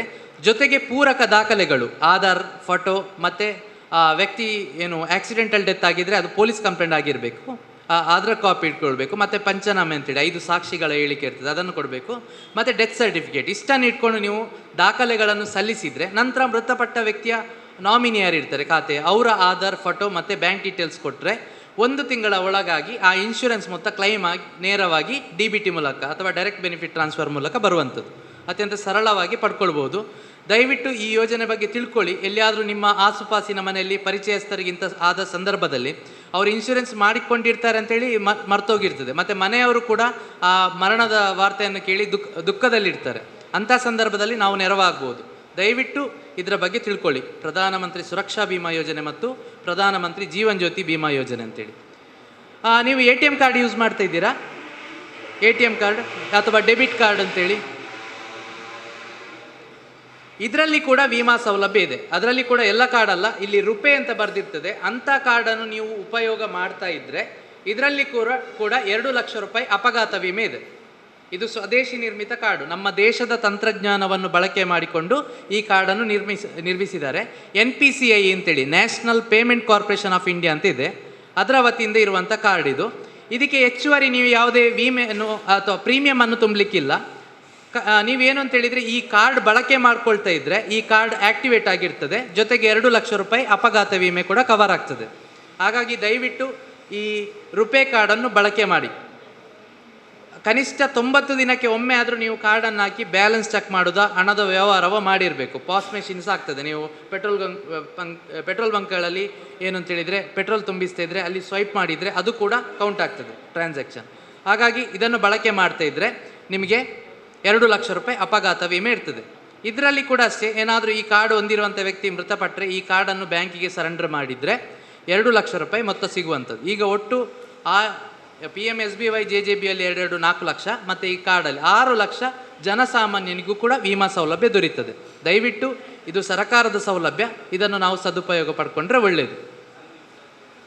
ರುಪೇ ಕಾರ್ಡ್, ಒಂದು ವೇಳೆ ನಿಮ್ಮ ಹತ್ರ ಬೇರೆ ಕಾರ್ಡ್ ಇದೆ, ವೀಸಾ ಮಾಸ್ಟರ್ ಕಾರ್ಡ್ ಇದೆ ಅಂತಿದ್ರೆ ನೇರವಾಗಿ ನಿಮ್ಮ ಎಲ್ಲಿ ಖಾತೆ ಇದೆ ಅಲ್ಲಿ ಬ್ಯಾಂಕಿಗೆ ಹೋಗಿ ನಮಗೆ ರುಪೇ ಕಾರ್ಡ್ ಬೇಕು ಅಂತೇಳಿ ಕೇಳಿ ನೀವು ಪಡ್ಕೊಳ್ಬೋದು. ರುಪೇ ಕಾರ್ಡ್ ಬೇಕು ಅಂತ ಕೇಳಿ ಪಡ್ಕೊಳ್ಬೋದು. ಇದು ನಿಮ್ಮ ಬ್ಯಾಂಕಿನ ಗ್ರಾಹಕರಾಗಿ ನಿಮಗಿರುವಂಥ ಹಕ್ಕು, ಇದನ್ನು ನೀವು ಚಲಾಯಿಸ್ಬೋದು ಅಥವಾ ಪಡ್ಕೊಳ್ಬೋದು. ದಯವಿಟ್ಟು ಇದರ ಲಾಭವನ್ನು ಪಡ್ಕೊಳ್ಳಿ. ನಿಮ್ಮ ಸ್ನೇಹಿತರು, ನಿಮ್ಮ ಮನೆಯವರಿಗೂ ಕೂಡ ಇದರ ಬಗ್ಗೆ ತಿಳಿಸಿ. ಇದರ ಜೊತೆಗೆ ನಮಗೆ ದುಡಿಲಿಕ್ಕೆ ಆಗುವಂಥದ್ದು ಸಾಮಾನ್ಯವಾಗಿ ಒಂದು 18ರಿಂದ ಒಂದು 50 ವರ್ಷ ಅಂತ ತಿಳ್ಕೊಳ್ಬೋದು, ಅಥವಾ 60 ವರ್ಷ ಅಂತೇಳಿ. ಅದರ ನಂತರ ಏನು ಅಂತೇಳಿದರೆ ನಮಗೆ ದುಡಿಲಿಕ್ಕೆ ಆಗೋದಿಲ್ಲ, ಅಥವಾ ನಮಗೆ ವಯಸ್ಕರಾಗಿರ್ತೇವೆ, ನಮಗೆ ಏನು ಅಂತೇಳಿದರೆ ದೇಹದಲ್ಲಿ ಶಕ್ತಿ ಇರೋದಿಲ್ಲ. ಅಂಥ ಸಂದರ್ಭದಲ್ಲಿ ಯಾರ ಅಂಗಿನಲ್ಲಿ ಬದುಕಬಾರ್ದು, ನಮ್ಮ ಉಳಿತಾಯದಲ್ಲ ಹಣದಿಂದಲೇ ನಾವು ಬದುಕಬೇಕು. ಅಥವಾ ವಯಸ್ಸಾದ ಮೇಲೆ ಏನು ಅಂತೇಳಿದರೆ ನಮ್ಮ ಹತ್ರ ಸ್ವಲ್ಪ ಹಣ ಇದೆ ಅಂತೇಳಿದರೆ ಎಲ್ಲರೂ ಕೂಡ ಅವರು ನಮ್ಮ ಸಂಬಂಧಿಕರು ಅಥವಾ ಸ್ನೇಹಿತರು, ಭಾರಿ ಉತ್ತಮ ಮನುಷ್ಯ ಅಂಥದ್ದೆಲ್ಲ ಪದಗಳು ಬಳಕೆ ಬರ್ತಾರೆ. ಅದೇ ನಮ್ಮಲ್ಲಿ ಹಣ ಇಲ್ಲ ಅಂತೇಳಿದರೆ ಸಾಮಾಜಿಕವಾಗಿ ನಮ್ಮಲ್ಲಿ ಏನು ಅಂತೇಳಿದರೆ ನಮ್ಮ ಮಟ್ಟ ಸ್ವಲ್ಪ ಕೆಳಗಿರ್ತದೆ. ಅದಕ್ಕೋಸ್ಕರ ಏನು ಮಾಡಬೇಕು ಅಂತೇಳಿದರೆ ಸಾಮಾನ್ಯವಾಗಿ ನಾವು ದುಡಿಯುವಂಥ ವಯಸ್ಸಿನಲ್ಲಿ ಅಂದರೆ 18ರಿಂದ ಒಂದು 50 ವರ್ಷದೊಳಗೆ ಅಥವಾ 40 ವರ್ಷದೊಳಗೆ ನಮ್ಮ ವೃದ್ಧಾಪ್ಯಕ್ಕೆ ಅಂತೇಳಿ ನಾವು ಸ್ವಲ್ಪ ಉಳಿತಾಯವನ್ನು ಮಾಡೋದು ಅವಶ್ಯಕ. ಹಾಗಾಗಿ ಅದಕ್ಕೋಸ್ಕರ ಅಂತೇಳಿ ಸರ್ಕಾರದ ವತಿಯಿಂದ ನಮ್ಮ ಉಳಿತಾಯಕ್ಕೆ ಪ್ರೋತ್ಸಾಹವನ್ನು ನೀಡಬೇಕು ಅಂತೇಳಿ ಯೋಜನೆಗಳನ್ನು ಜಾರಿ ತಂದಿದೆ. ಅದರಲ್ಲಿ ಮುಖ್ಯವಾಗಿ ಏನು ಅಂತೇಳಿದರೆ ಅಸಂಘಟಿತ ವಲಯದ ಕೂಲಿ ಕಾರ್ಮಿಕರಾಗಿರ್ಬೋದು, ರೈತರಾಗಿರ್ಬೋದು, ಅವರನ್ನೆಲ್ಲ ಗಮನದಲ್ಲಿಟ್ಕೊಂಡು ಅಟಲ್ ಪಿಂಚಣಿ ಯೋಜನೆ ಅಂತೇಳಿ ಜಾರಿಗೆ ತಂದಿದ್ದಾರೆ. ಇದು ನಿಮ್ಮ ಹತ್ತಿರದ ಪೋಸ್ಟ್ ಆಫೀಸ್ ಅಥವಾ ಬ್ಯಾಂಕಿನಲ್ಲಿ ಖಾತೆಯನ್ನು ತೆರಿಬಹುದು. ಯಾರು ಖಾತೆಯನ್ನು ತೆರಿಬಹುದು ಅಂತೇಳಿದರೆ 18 ವರ್ಷಕ್ಕಿಂತ ಮೇಲ್ಪಟ್ಟವರು, 40 ವರ್ಷದ ಒಳಗಿನವರು ಈ ಖಾತೆಯನ್ನು ತೆರಿಬಹುದು. ಈ ಖಾತೆಯನ್ನು ತೆರೆದು ನನಗೆ ವೃದ್ಧಾಪ್ಯದಲ್ಲಿ 60 ವರ್ಷದ ನಂತರ ನನಗೆ ಎಷ್ಟು ಪಿಂಚಣಿ ಬೇಕು ಅಂತೇಳಿ ನೀವೇ ಆಯ್ಕೆ ಮಾಡ್ಕೊಳ್ಳುವಂಥದ್ದು. ನನಗೆ 60 ವರ್ಷದ ನಂತರ 1,000 ಬೇಕಾ, 2,000, 3, 4, 5,000 ಎಷ್ಟು ಸಾವಿರ ಬೇಕು ಅಂತೇಳಿ ನೀವೇ ಆಯ್ಕೆ ಮಾಡಿಕೊಳ್ಳುವಂಥದ್ದು. ನಂತರ ಏನು ಅಂತೇಳಿದರೆ, ನನ್ನ ಏನು ಪಿಂಚಣಿ ಮೊತ್ತ ಇದೆ ಅದಕ್ಕೆ ಅನುಗುಣವಾಗಿ ನಾವು ಪ್ರೀಮಿಯಮನ್ನು ತುಂಬಲಿಕ್ಕೆ ಇರ್ತದೆ ನಮ್ಮ ಅಟಲ್ ಪಿಂಚಣಿ ಖಾತೆಗೆ. ಉದಾಹರಣೆಗೆ ಹೇಳುವುದಾದರೆ, ನನಗೀಗ 18 ವರ್ಷ, 60 ವರ್ಷದ ನಂತರ 1,000 ಬರಬೇಕು ಅಂತಿದ್ದರೆ ಪ್ರತಿ ತಿಂಗಳು 42 ರೂಪಾಯಿ ನಾನು ಪಾವತಿ ಮಾಡ್ತಾ ಇರಬೇಕು. 60 ವರ್ಷದ ನಂತರ ಪಿಂಚಣಿ ಬರ್ತದೆ. ಅದೇ ಈಗ ನನ್ನ ವಯಸ್ಸು 40 ವರ್ಷ, ನನಗೆ ಸೇರಲಿಕ್ಕೆ ಕೊನೆಯ ಅವಕಾಶ ಈ ಅಟಲ್ ಪಿಂಚಣಿ ಯೋಜನೆಗೆ. ನನಗೆ 60 ವರ್ಷದ ನಂತರ 1,000 ಬರಬೇಕು ಅಂತಿದ್ದರೆ 410 ರೂಪಾಯಿ 210 ರೂಪಾಯಿ ಪ್ರತಿ ತಿಂಗಳು ನಾನು ಪಾವತಿ ಮಾಡಬೇಕು ನನ್ನ ಅಟಲ್ ಪಿಂಚಣಿ ಖಾತೆಗೆ. ಅದೇ ನನಗೆ ಈಗ 18 ವರ್ಷ ಆದರೆ ನನಗೆ 5,000 ಬರಬೇಕು ಅಂತಿದ್ದರೆ ನಾನು ಪ್ರತಿ ತಿಂಗಳು ಎಷ್ಟು ಅಂತ ಹೇಳಿದರೆ 320 ರೂಪಾಯಿಯಷ್ಟು ಪಾವತಿ ಮಾಡಬೇಕು. ಇದರ ಬಗ್ಗೆ ಎಲ್ಲ ಕೋಷ್ಟಕ ಅಥವಾ ಚಾರ್ಟನ್ನು ನಿಮ್ಮ ಬ್ಯಾಂಕಿನಲ್ಲಿ, ಪೋಸ್ಟ್ ಆಫೀಸ್ನಲ್ಲಿ ನೀವು ಪಡ್ಕೊಳ್ಬೋದು. ಅದಕ್ಕೆ ಅನುಗುಣವಾಗಿ ನೀವು ಪ್ರೀಮಿಯಮನ್ನು ಪಾವತಿ ಮಾಡ್ತಾ ಇದ್ದರೆ ನಂತರ 60 ವರ್ಷದ ನಂತರ ಪಿಂಚಣಿಯನ್ನು ಸೌಲಭ್ಯವನ್ನು ಪಡ್ಕೊಳ್ಬೋದು. ಒಂದು ವೇಳೆ ಮಧ್ಯದಲ್ಲಿ ನಾನೇ ಉದಾಹರಣೆಗೆ ಪಿಂಚಣಿಯನ್ನು ಮಾಡಿಸ್ಕೊಂಡಿದ್ದೇನೆ, ನನಗೀಗ 27 ವರ್ಷ 26 ವರ್ಷ ಆಯಿತು, ಒಂದು 28 ವರ್ಷ ಆಗ ತೀರ್ಕೊಂಡೆ. ಆವಾಗ ಏನಾಗ್ತದೆ ಅಂತೇಳಿದರೆ, ನನ್ನ ನಾಮಿನಿ ಯಾರಿರ್ತದೆ, ನನ್ನ ಅಮ್ಮ ಅಥವಾ ಸಂಬಂಧಿಕರು ಯಾರಿರ್ತಾರೆ ಅವರು ಈ ಯೋಜನೆಗೆ ಸೇರುವಂಥ ವಯಸ್ಸಿನಲ್ಲಿದ್ದರೆ ಅವರು ಮುಂದುವರಿಬೋದು, ಅಥವಾ ಎಷ್ಟು ಅಮೌಂಟ್ ಕಲೆಕ್ಟ್ ಆಗಿದೆ ಅಷ್ಟೇ ಅಮೌಂಟನ್ನು ಅವರು ಹಿಂಪಡೀಲಿಕ್ಕೆ ಅವಕಾಶ ಇದೆ. ನಾಮಿನಿಗೆ ಯಾವುದೇ ತೊಂದರೆ ಇಲ್ಲ. ನಾನು ಕಟ್ಟಿರ್ತೇನೆ. ಕೆಲವರದ್ದು ಸಾಮಾನ್ಯ ಪ್ರಶ್ನೆ ಇರ್ತದೆ, 60 ವರ್ಷ ತನಕ ಬದುಕು ನನ್ನ ಡೌಟು, ಐತೆಡಿಟಿ ಈ ಯೋಜನೆಗೆ ಸೇರೋಣ ಅಂತೇಳಿ. ಭವಿಷ್ಯ ಎಲ್ಲವೂ ಅನಿಶ್ಚಿತತೆ, ಆದರೆ ಏನು ಅಂತೇಳಿದರೆ ನಮ್ಮ ಭವಿಷ್ಯಕ್ಕಾಗಿ ನಾವೇನು ಅಂತೇಳಿದರೆ ಉಳಿತಾಯ ಮಾಡೋದು ಅತ್ಯವಶ್ಯಕ. ಇದರಲ್ಲಿ ಯಾವುದೇ ಖಾಸಗಿ ಕಂಪನಿಯ ಏನು ಅಥವಾ ಮೋಸ ಮಾಡುವಂಥದ್ದು ಇರುವುದಿಲ್ಲ, ಸರ್ಕಾರದ ಯೋಜನೆ ಆಗಿರ್ತದೆ. ಹಾಗಾಗಿ ದಯವಿಟ್ಟು ಇದರ ಲಾಭವನ್ನು ನೀವು ಪಡ್ಕೊಳ್ಬೋದು. ಅಟಲ್ ಪಿಂಚಣಿ ಯೋಜನೆ 18ಕ್ಕಿಂತ ವಯಸ್ಸಿಗಿಂತ ಮೇಲ್ಪಟ್ಟವರು, 40 ವರ್ಷದ ಒಳಗಿನವರು ಈ ಯೋಜನೆಗೆ ಸೇರಿಕೊಳ್ಬೋದು. ಇನ್ನೊಂದು ಶ್ರಮಯೋಗಿ ಮಾನ್ಧನ್ ಅಂತ ಯೋಜನೆ ಇದೆ. ಇದು ಕೂಡ ವಿಶೇಷವಾಗಿ ಯಾರಿಗೆ ಅಂತೇಳಿದರೆ, ಕೂಲಿ ಕಾರ್ಮಿಕರು ಅಥವಾ ಅಸಂಘಟಿತ ವಲಯದ ಕಾರ್ಮಿಕರು ಯಾರಿದ್ದಾರೆ ಅವರಿಗಾಗಿರುವಂಥದ್ದು ಶ್ರಮಯೋಗಿ ಮಾನ್ಧನ್ ಅಂತೇಳಿ. ಈ ಖಾತೆಯನ್ನು ತೆರಿಬೇಕು ಅಂತಿದ್ದರೆ 18 ವರ್ಷಕ್ಕಿಂತ ಮೇಲ್ಪಟ್ಟವರು, 40 ವರ್ಷದ ಒಳಗಿನವರು ಈ ಯೋಜನೆಗೆ ಸೇರಿಕೊಳ್ಬೋದು. ಇಲ್ಲಿ ಏನು ಅಂತೇಳಿದರೆ 60 ವರ್ಷದ ನಂತರ 3,000 ಪಿಂಚಣಿ ಬರುವಂಥದ್ದು. ನಮಗೆ 1,000 ಸಾಕು, 5,000, 10,000 ಇಲ್ಲಿ ಸೆಲೆಕ್ಟ್ ಮಾಡಲಿಕ್ಕೆ ಆಪ್ಷನ್ ಇಲ್ಲ. 60 ವರ್ಷದ ನಂತರ 3,000 ಪಿಂಚಣಿ ಬರುವ ಹಾಗೆ ಮಾಡ್ಕೊಳ್ಳುವಂಥದ್ದು ಶ್ರಮಯೋಗಿ ಮಾನ್ಧನ್ ಅಂತೇಳಿ. ಈ ಖಾತೆಯನ್ನು ತೆರಿಬೇಕು ಅಂತಿದ್ದರೆ ನೀವು ಹತ್ತಿರದ CSC ಕಾಮನ್ ಸರ್ವಿಸ್ ಸೆಂಟರ್ ಅಥವಾ ಡಿಜಿಟಲ್ ಸೇವಾ ಕೇಂದ್ರ ಅಂತ ಇರ್ತದಲ್ವ, ಅಥವಾ ಸೈಬರ್ ಅಂತೇಳಿ ನಿಮ್ಗೆ ಗೊತ್ತಿರ್ಬೋದು, ಅಲ್ಲಿ ಇರ್ತದೆ ಡಿಜಿಟಲ್ ಸೇವಾ ಕೇಂದ್ರ, ಅಲ್ಲಿ ಮಾಹಿತಿಗಳಿರ್ತದೆ ಶ್ರಮಯೋಗಿ ಮಾನ್ಧನ್ ಅಂತೇಳಿ. ಅಲ್ಲಿ ನೋಂದಾವಣೆ ಮಾಡ್ಕೊಳ್ಬೇಕು. ನೋಂದಾವಣೆ ಹೇಗೆ ಮಾಡ್ಕೊಳ್ಳೋದು ಅಂತೇಳಿದರೆ, ನಿಮ್ಮ ಬ್ಯಾಂಕ್ ಪಾಸ್ಬುಕ್ ಜೆರಾಕ್ಸ್ ಮತ್ತು ಫೋಟೋ, ನಂತರ ಏನು ಅಂತೇಳಿದರೆ ನಿಮ್ಮ ಆಧಾರ್ ಪ್ರತಿಯೊಂದಿಗೆ ಪ್ರಥಮ ಪ್ರೀಮಿಯಂ ಕಂತನ್ನು ಅಲ್ಲಿ ತುಂಬುವಂಥದ್ದು. ನಂತರ ಏನು ಅಂತೇಳಿದರೆ ಪ್ರತಿ ತಿಂಗಳು ಕೂಡ ನಿಮ್ಮ ಬ್ಯಾಂಕ್ ಬ್ಯಾಲೆನ್ಸಲ್ಲಿ ಮಿನಿಮಮ್ ಬ್ಯಾಲೆನ್ಸ್ ಮೇಂಟೈನ್ ಮಾಡ್ತಾಯಿದ್ರೆ ನಿಮ್ಮ ಖಾತೆಯಿಂದಲೇ ಸ್ವಯಂ ಕಡಿತದ ಮೂಲಕ ರಿನ್ಯೂವಲ್ ಆಗ್ತಾ ಇರ್ತದೆ ಅಥವಾ ಪಾವತಿ ಆಗ್ತಾ ಇರ್ತದೆ. ನಂತರ 60 ವರ್ಷದ ನಂತರ ಪಿಂಚಣಿಯನ್ನು ಪಡ್ಕೊಳ್ಳುವಂಥದ್ದು. ಇಲ್ಲಿ ಏನು ಅಂತೇಳಿದರೆ 18 ವರ್ಷದವರಿಗಾದರೆ 42 ರೂಪಾಯಿ, 40 ವರ್ಷದವರಿಗಾದರೆ 210 ರೂಪಾಯಿ ಕಡಿತ ಆಗ್ತದೆ. ಒಂದೇ ಪಿಂಚಣಿ ಸೌಲಭ್ಯ ಇರುವಂಥದ್ದು, 3,000 ಬರುವಂಥದ್ದು. ಹಾಗಾಗಿ ಈ ಶ್ರಮಯೋಗಿ ಮಾನ್ಧನ್ ಯೋಜನೆಗೆ ಕೂಡ ಸೇರಿಕೊಳ್ಬೋದು. ಇಲ್ಲಿ ಯಾರಿಗೆ ಸೇರಲಿಕ್ಕೆ ಅವಕಾಶ ಇಲ್ಲ ಅಂತೇಳಿದರೆ, ನೀವು ಖಾಸಗಿ ಆಗಿರ್ಬೋದು, ಸರ್ಕಾರಿ ಆಗಿರ್ಬೋದು, ಅರೆ ಸರ್ಕಾರಿ ಆಗಿರ್ಬೋದು, ಉದ್ಯೋಗಿಯಾಗಿ 15,000ಕ್ಕಿಂತ ಹೆಚ್ಚು ಸಂಬಳ ಪಡೀತಿದ್ರೆ ನಿಮಗೆ ಏನು ಅಂತೇಳಿದರೆ ಈ ಯೋಜನೆಗೆ ಸೇರಿಕೊಳ್ಳಿಕ್ಕೆ ಅವಕಾಶ ಇರುವುದಿಲ್ಲ. ಅದರ ಹೊರತುಪಡಿಸಿ ಏನು ಅಂತೇಳಿದರೆ ಬೇರೆ ಪ್ರಾವಿಡೆಂಟ್ ಫಂಡ್ ಇಂಥದ್ದು PF ಫೆಸಿಲಿಟಿ ನೀವು ಇದ್ದಂಥ ಕಂಪನಿಯಲ್ಲಿ ಇದ್ದರೆ, ಅದಕ್ಕೆ ನೋಂದಣಿ ಮಾಡ್ಕೊಂಡಿದ್ದರೆ ಈ ಸೌಲಭ್ಯವನ್ನು ಪಡೀಲಿಕ್ಕೆ ಅವಕಾಶ ಇರುವುದಿಲ್ಲ. ಅದನ್ನು ಹೊರತುಪಡಿಸಿ ಉಳಿದ ಎಲ್ಲರೂ ಕೂಡ, ಅಥವಾ ನೀವು ಆದಾಯ ತೆರಿಗೆ ಪಾವತಿದಾರರು ಅಲ್ಲ ಆಗಿದ್ದರೆ ಇದಕ್ಕೆ ಸೇರಿಕೊಳ್ಬೋದು. ಉಳಿದಂತೆ ಬೀದಿ ಬದಿ ವ್ಯಾಪಾರಿಗಳಾಗಿರ್ಬೋದು, ರೈತರಾಗಿರ್ಬೋದು, ಎಲ್ಲರೂ ಕೂಡ, ಅಥವಾ ಕೂಲಿ ಕಾರ್ಮಿಕರಾಗಿರ್ಬೋದು ಈ ಯೋಜನೆಯ ಲಾಭವನ್ನು ಪಡ್ಕೊಳ್ಬೋದು. ಆದರೆ ಅಟಲ್ ಪಿಂಚಣಿ ಯೋಜನೆಯಲ್ಲಿ ನೀವು ಎಲ್ಲರೂ ಯಾವುದೇ ವ್ಯತ್ಯಾಸ ಇಲ್ಲದೆ ನೀವು ಸೇರಿಕೊಳ್ಬೋದು ಅಟಲ್ ಪಿಂಚಣಿ. ಹಾಗಾಗಿ ಈ 2 ಪಿಂಚಣಿ ಯೋಜನೆಯ ಲಾಭವನ್ನು ಪಡ್ಕೊಳ್ಳಿ. ಅದರ ಜೊತೆಗೆ ಹೆಣ್ಣು ಮಕ್ಕಳ ವಿದ್ಯಾಭ್ಯಾಸ ಮತ್ತು ಅವರ ಉನ್ನತ ಶಿಕ್ಷಣಕ್ಕೆ ತೊಡಕಾಗಬಾರ್ದು, ಮತ್ತು ಹೆಣ್ಣು ಮಕ್ಕಳು ಹೊರೆಯಲ್ಲ ಅಂಥೇಳಿ ಒಂದು ಏನು ನಮಗೆ ಮನದಟ್ಟಾಗಬೇಕು, ಅದಕ್ಕೆ ಪ್ರೋತ್ಸಾಹವನ್ನು ನೀಡಬೇಕು ಅಂತೇಳಿ ಬೇಟಿ ಬಚಾವೋ ಬೇಟಿ ಪಡಾವೋ ಯೋಜನೆಯ ಮುಖಾಂತರ ಕೇಂದ್ರ ಸರ್ಕಾರದ ವತಿಯಿಂದ ಸುಕನ್ಯಾ ಸಮೃದ್ಧಿ ಖಾತೆ ಅಂತ ಇದೆ. ಈ ಖಾತೆಯನ್ನು ನೀವು ಹತ್ತಿರದ ಪೋಸ್ಟ್ ಆಫೀಸ್ನಲ್ಲಿ ಒಂದು ಹೆಣ್ಣು ಮಗುವಿಗೆ ಒಂದು ಖಾತೆಯನ್ನು ನೀವು ತೆರಿಬೋದು. ತೆರೆದು ಏನು ಅಂತೇಳಿದರೆ ವಾರ್ಷಿಕವಾಗಿ ಕನಿಷ್ಠ 250 ರೂಪಾಯಿ, ಗರಿಷ್ಠ 1 ಲಕ್ಷ ತನಕ ನಿಮಗೆ ಸಾಮರ್ಥ್ಯಕ್ಕೆ ಅನುಗುಣವಾಗಿ ಉಳಿತಾಯವನ್ನು ಮಾಡ್ತಾ ಹೋಗ್ಬೋದು ಆ ಹೆಣ್ಣು ಮಗುವಿನ ಹೆಸರಿನಲ್ಲಿ. ನಂತರ 14 ವರ್ಷ ನೀವು ಪಾವತಿ ಮಾಡಬೇಕು. ಅದಾದ ನಂತರ 18 ವರ್ಷ ಆಗುವಾಗ ಅರ್ಧ ಅಮೌಂಟ್, ನೀವೇನು ಉಳಿತಾಯ ಮಾಡಿದ್ದೀರಿ ಅರ್ಧ ಅಮೌಂಟನ್ನು ಉನ್ನತ ಶಿಕ್ಷಣಕ್ಕಾಗಿ ಪಡ್ಕೊಳ್ಬೋದು. ನಂತರ ಪೂರ್ತಿ ಅಮೌಂಟನ್ನು ಆ ಮದುವೆಯ ಸಂದರ್ಭದಲ್ಲಿ, ಆ ಹೆಣ್ಣು ಮಗುವಿನ ಮದುವೆಯ ಸಂದರ್ಭದಲ್ಲಿ ಪಡ್ಕೊಳ್ಬೋದು.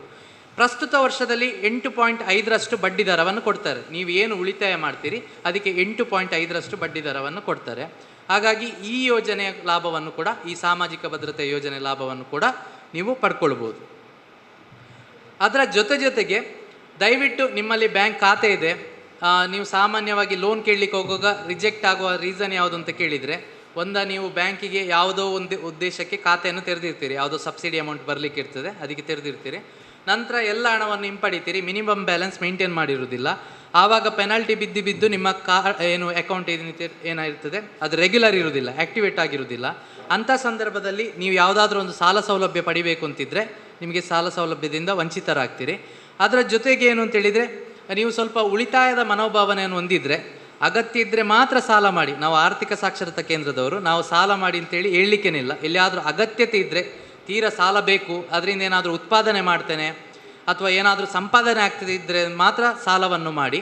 ಮತ್ತು ನಮ್ಮ ಆದಾಯವನ್ನು ತಿಳ್ಕೊಳ್ಳಿ. ನಾನು ಸಾಲ ಮಾಡಬೇಕಾದ್ರೆ ಮುಖ್ಯವಾಗಿ ಏನು ಅಂತೇಳಿದರೆ, ನನ್ನ ಆದಾಯ ಎಷ್ಟು, ನನ್ನ ಖರ್ಚು ಎಷ್ಟಿದೆ ಪ್ರತಿ ತಿಂಗಳಿಗೆ, ನನ್ನ ಮನೆ ನಿರ್ವಹಣೆ ಆಗಿರ್ಬೋದು ಅಥವಾ ನನ್ನ ವೈಯಕ್ತಿಕ ಖರ್ಚಾಗಿರ್ಬೋದು, ಅದನ್ನೆಲ್ಲ ಗಮನದಲ್ಲಿಟ್ಟುಕೊಂಡು ಖರ್ಚನ್ನು ಮಾಡಿ ಮತ್ತು ಸಾಲವನ್ನು ಮಾಡಿ. ಸಾಲ ಮಾಡುವಾಗ ನೀವು ಏನು ಅಂತೇಳಿದರೆ, ಒಂದು ಅವಧಿಯನ್ನು ಫಿಕ್ಸ್ ಮಾಡ್ಕೊಳ್ಳಿ. ನಾನು ಇಷ್ಟೇ ವರ್ಷದೊಳಗೆ ಹಣವನ್ನು ಮರುಪಾವತಿ ಮಾಡಬೇಕು ಅಂತೇಳಿ. ಈ ರೀತಿ ಮಾಡ್ತಾ ಇದ್ದರೆ ಏನು ಅಂತೇಳಿದರೆ, ಭವಿಷ್ಯದಲ್ಲಿ ನಿಮಗೆ ಮತ್ತಷ್ಟು ಸಾಲ ಬೇಕು, ಸಾಲವನ್ನು ಪಡ್ಕೊಂಡು ಮತ್ತಷ್ಟು ನಿಮ್ಮ ಉದ್ದಿಮೆಯನ್ನು ಉನ್ನತ ಮಟ್ಟಕ್ಕೆ ಕೊಂಡೊಯ್ಯಬೇಕು ಅಂತಿದ್ದರೆ ಸಹಕಾರಿಯಾಗ್ತದೆ. ಮತ್ತು ಅದರ ಜೊತೆಗೆ ನಾವು ಯಾವುದೇ ಸಾಲ ಮಾಡಿರುವುದಿಲ್ಲ ಅಥವಾ ನಮಗೆ ಸ್ವಲ್ಪ ಉಳಿತಾಯದ ಮನೋಭಾವನೆ ಇದೆ, ಯಾರಿಗೋ ಒಂದು ಉಪಕಾರ ಮಾಡಲಿಕ್ಕೆ ಹೋಗ್ತೇವೆ, ಯಾರೋ ಸಾಲ ಮಾಡುವವರಿಗೆ ಜಾಮೀನುದಾರರಾಗಿ ಹೋಗ್ತೇವೆ. ದಯವಿಟ್ಟು ಗಮನದಲ್ಲಿಟ್ಕೊಳ್ಳಿ. ನಿಮಗೆ ಪರಿಚಯಸ್ಥರು ಎಲ್ಲರೂ ಪರಿಚಯಿಸ್ತಾರೆ, ನಂಬಿಕೆಗೆ ಅರ್ಹರಾಗಿರುವವರಿಗೆ ಮಾತ್ರ ಜಾಮೀನು ಕೊಡಲಿಕ್ಕೆ ಹೋಗಿ. ಇಲ್ಲದಿದ್ದರೆ ಅವರದ್ದು ಎಲ್ಲಿಯಾದರೂ NPA ಆದರೆ ಅಥವಾ ರೆಗ್ಯುಲರ್ ಅಕೌಂಟ್ ಅಲ್ಲದಿದ್ದರೆ ನೀವು ಜಾಮೀನುದಾರರಾಗಿದ್ದರೆ ಭವಿಷ್ಯತ್ತಿನಲ್ಲಿ ನಿಮಗೆ ಕೂಡ ಸಾಲ ಸೌಲಭ್ಯ ದೊರೆಯುವುದಿಲ್ಲ. ದಯವಿಟ್ಟು ಇದರ ಬಗ್ಗೆ ತಿಳ್ಕೊಳ್ಳಿ. ಎಲ್ಲಿಯಾದರೂ ನೀವು ಅವರಿಗೆ ಜಾಮೀನು ಕೊಡಬೇಕು ಅಂತಿದ್ದರೆ ಕರೆಕ್ಟಾಗಿ ತಿಳ್ಕೊಂಡು ಆ ವ್ಯಕ್ತಿಯ ಮೇಲೆ ಸಂಪೂರ್ಣ ನಂಬಿಕೆ ಇದ್ದರೆ ಮಾತ್ರ ಜಾಮೀನುದಾರರಾಗಿ ಹೋಗಿ. ಇಲ್ಲದಿದ್ದರೆ ನಿಮಗೆ ಭವಿಷ್ಯತ್ತಿನಲ್ಲಿ ಸಾಲ ಪಡೀಲಿಕ್ಕೆ ತುಂಬ ಕಷ್ಟ ಆಗ್ತದೆ. ಅದರ ಹೊರತುಪಡಿಸಿ ಬ್ಯಾಂಕಿನಲ್ಲಿ ಅನೇಕ ಉಳಿತಾಯ ಯೋಜನೆಗಳಿದೆ. ಸಾಮಾನ್ಯವಾಗಿ ಎಲ್ಲ ಬ್ಯಾಂಕಿನಲ್ಲಿ, ನಾವು ಅದೇ ಬ್ಯಾಂಕ್ ಅಂತ ಹೇಳುವುದಿಲ್ಲ, ರಾಷ್ಟ್ರೀಕೃತ ಬ್ಯಾಂಕಿನಲ್ಲಿ ಅಥವಾ ಪೋಸ್ಟ್ ಆಫೀಸ್ನಲ್ಲಿ ಸಾಕಷ್ಟು ಉಳಿತಾಯದ ಯೋಜನೆಗಳಿದೆ. ನಿಮ್ಮ ಸೇವಿಂಗ್ಸ್ ಅಕೌಂಟ್ ಆದರೆ 4% ಬಡ್ಡಿ 3 ತಿಂಗಳಿಗೊಮ್ಮೆ ಆಗ್ತಿರ್ತಾರೆ. ತಿಳ್ಕೊಳ್ಳಿ, ಇದರ ಬಗ್ಗೆ ನೀವು ಗ್ರಾಹಕರಾಗಿ ತಿಳ್ಕೊಂಡಿರ್ಬೋದು. ಅದರ ಜೊತೆಗೆ ನಿಮ್ಮ ಬ್ಯಾಂಕಿನಲ್ಲಿ ಖಾತೆಯಲ್ಲಿ ಯಾವುದಕ್ಕೆ ಹಣ ಕಡಿತ ಆಗ್ತಾಯಿದೆ ಅಂತ ನೀವು ಬ್ಯಾಂಕಿನಲ್ಲಿ ಕೇಳಿ ತಿಳ್ಕೊಳ್ಬೋದು. ಒಂದು ವೇಳೆ ನಿಮಗೆ ತಿಳಿಯದ ರೀತಿಯಲ್ಲಿ ಬ್ಯಾಂಕಿನಲ್ಲಿ ಕಡಿತ ಮಾಡ್ತಿದ್ರೆ ನೀವು ಬ್ಯಾಂಕ್ ಶಾಖಾ ಪ್ರಬಂಧಕರಿಗೆ ದೂರನ್ನು ಕೊಡ್ಬೋದು. ಅಥವಾ ಬ್ಯಾಂಕಲ್ಲಿ ಸರಿ ರೆಸ್ಪಾಂಡ್ ಮಾಡಲಿಲ್ಲ, ಅಲ್ಲಿ ಪ್ರತಿ ಬ್ಯಾಂಕಿನಲ್ಲಿ ಕೂಡ ಗ್ರಾಹಕ ಸಂಪರ್ಕ ಅಧಿಕಾರಿ, ಬ್ಯಾಂಕಿಂಗ್ ಇಂಟರ್ನಲ್ ಬ್ಯಾಂಕಿಂಗ್ ಒಂಬುಡ್ಸ್ಮನ್ ಅಂತೇಳಿ ಇರ್ತಾರೆ, ಗ್ರಾಹಕ ಸಂಪರ್ಕ ಅಧಿಕಾರಿ ಅಂತ, ಅವರ ಫೋನ್ ನಂಬರ್ ಡಿಸ್ಪ್ಲೇ ಮಾಡಿರ್ತಾರೆ. ಅವರಿಗೆ ಕಾಲ್ ಮಾಡಿ ಕೂಡ ನಿಮ್ಮ ದೂರನ್ನು ಕೊಡ್ಬೋದು. ಅಲ್ಲಿ ಕೂಡ ನಿಮಗೆ ಸರಿ ರೆಸ್ಪಾಂಡ್ ಮಾಡಲಿಲ್ಲ, ಏನೋ ತೊಂದರೆ ಆಗಿದೆ ನಿಮಗೆ ಬ್ಯಾಂಕಿನಿಂದ ಅಂತಿದ್ರೆ RBI ರಿಸರ್ವ್ ಬ್ಯಾಂಕ್ ಆಫ್ ಇಂಡಿಯಾದ ವತಿಯಿಂದ ಬ್ಯಾಂಕಿಂಗ್ ಲೋಕಪಾಲರು ಅಂತ ಇದ್ದಾರೆ, ಅವರಿಗೆ ಕೂಡ ನೀವು ಆನ್ಲೈನ್ ಮುಖಾಂತರ ದೂರನ್ನು ಸಲ್ಲಿಸ್ಬೋದು. ಮೊದಲನೇ ಹಂತದಲ್ಲಿ ನಿಮಗೆ ಬ್ರಾಂಚ್ ಮ್ಯಾನೇಜರ್ ಇರ್ತಾರೆ ಅಥವಾ ಬ್ಯಾಂಕಿನ ಉನ್ನತ ಮಟ್ಟದ ಅಧಿಕಾರಿಗಳು, ಗ್ರಾಹಕ ಸಂಪರ್ಕ ಅಧಿಕಾರಿ ಅಂತ ಇರ್ತಾರೆ, ಅವರಿಗೆ ದೂರನ್ನು ಸಲ್ಲಿಸ್ಬೋದು. ಅದು ಅಲ್ಲದಿದ್ದರೆ ಲೀಡ್ ಡಿಸ್ಟ್ರಿಕ್ಟ್ ಮ್ಯಾನೇಜರ್, ಜಿಲ್ಲಾ ಮಟ್ಟದಲ್ಲಿ ಅಧಿಕಾರಿ ಇರ್ತಾರೆ, ಚೀಫ್ ಮ್ಯಾನೇಜರ್ ಅಂತೇಳಿ, ಲೀಡ್ ಡಿಸ್ಟ್ರಿಕ್ಟ್ ಚೀಫ್ ಮ್ಯಾನೇಜರ್ ಅಂತೇಳಿ, ಅವರಿಗೆ ದೂರನ್ನು ಸಲ್ಲಿಸ್ಬೋದು. ಅಲ್ಲಿಯೂ ನಿಮಗೆ ಸರಿಯಾದ ನ್ಯಾಯ ಸಿಗಲಿಲ್ಲ ಅಂತಿದ್ದರೆ RBI, ನಮ್ಮ ಭಾರತದ ಕೇಂದ್ರೀಯ bank, reserve bank of India, ನಮ್ಮ ನೋಟೆಲ್ಲ ಮುದ್ರಣ ಮಾಡ್ತಾರಲ್ವ, ಅಲ್ಲಿ ಬ್ಯಾಂಕಿಂಗ್ ಒಂಬುಡ್ಸ್ಮನ್ ವಿಭಾಗ, ಬ್ಯಾಂಕಿಂಗ್ ಲೋಕಪಾಲರು ಅಂತ ಇದ್ದಾರೆ, ಅಲ್ಲಿ ಕೂಡ ನೀವು ಆನ್ಲೈನ್ ದೂರನ್ನು ಸಲ್ಲಿಸ್ಬೋದು. ಇಷ್ಟು ಅವಕಾಶ ನಮಗೆ ಬ್ಯಾಂಕ್ ಗ್ರಾಹಕರಾಗಿ ಇರ್ತದೆ. ಅದರ ಜೊತೆಗೆ ಬ್ಯಾಂಕಿಂಗ್ಗೆ ಸಂಬಂಧಪಟ್ಟಂಥ ಹಲವಾರು ಯೋಜನೆಗಳಾಗಿರ್ಬೋದು ಅಥವಾ ಸರ್ಕಾರದ ವತಿಯಿಂದ ಬ್ಯಾಂಕ್ ಮುಖಾಂತರ ಲಭ್ಯವಿರೋ ಯೋಜನೆಗಳ ಬಗ್ಗೆ ಮಾಹಿತಿ ಬೇಕು ಅಂತಿದ್ದರೆ ಪ್ರತಿ ತಾಲೂಕು ಮಟ್ಟದಲ್ಲಿ, ಈಗ ಇಲ್ಲಿ ಮಂಗಳೂರಿಗಾದರೆ ಅಮೂಲ್ಯ ಆರ್ಥಿಕ ಸಾಕ್ಷರತಾ ಕೇಂದ್ರ ಅಂತ ಇದೆ, ಹಂಪನಕಟ್ಟೆ ಬ್ರ್ಯಾಂಚಲ್ಲಿ ಇದೆ. ಹಂಪನಕಟ್ಟೆ ಬ್ರ್ಯಾಂಚಲ್ಲಿ ನಮ್ಮ ಆಫೀಸ್ ಇದೆ. ಅಲ್ಲಿ ಬಂದು ನೀವು ಉಚಿತವಾಗಿ ಆರ್ಥಿಕ ಸಮಾಲೋಚನೆ, ಸಾಲ ಸೌಲಭ್ಯಗಳ ಮಾಹಿತಿಯನ್ನು ಪಡ್ಕೊಳ್ಬೋದು. ಸಾಮಾಜಿಕ ಭದ್ರತೆ ಯೋಜನೆ ಮಾಹಿತಿಗಳನ್ನು ನಮ್ಮಲ್ಲಿ ಪಡ್ಕೊಳ್ಬೋದು.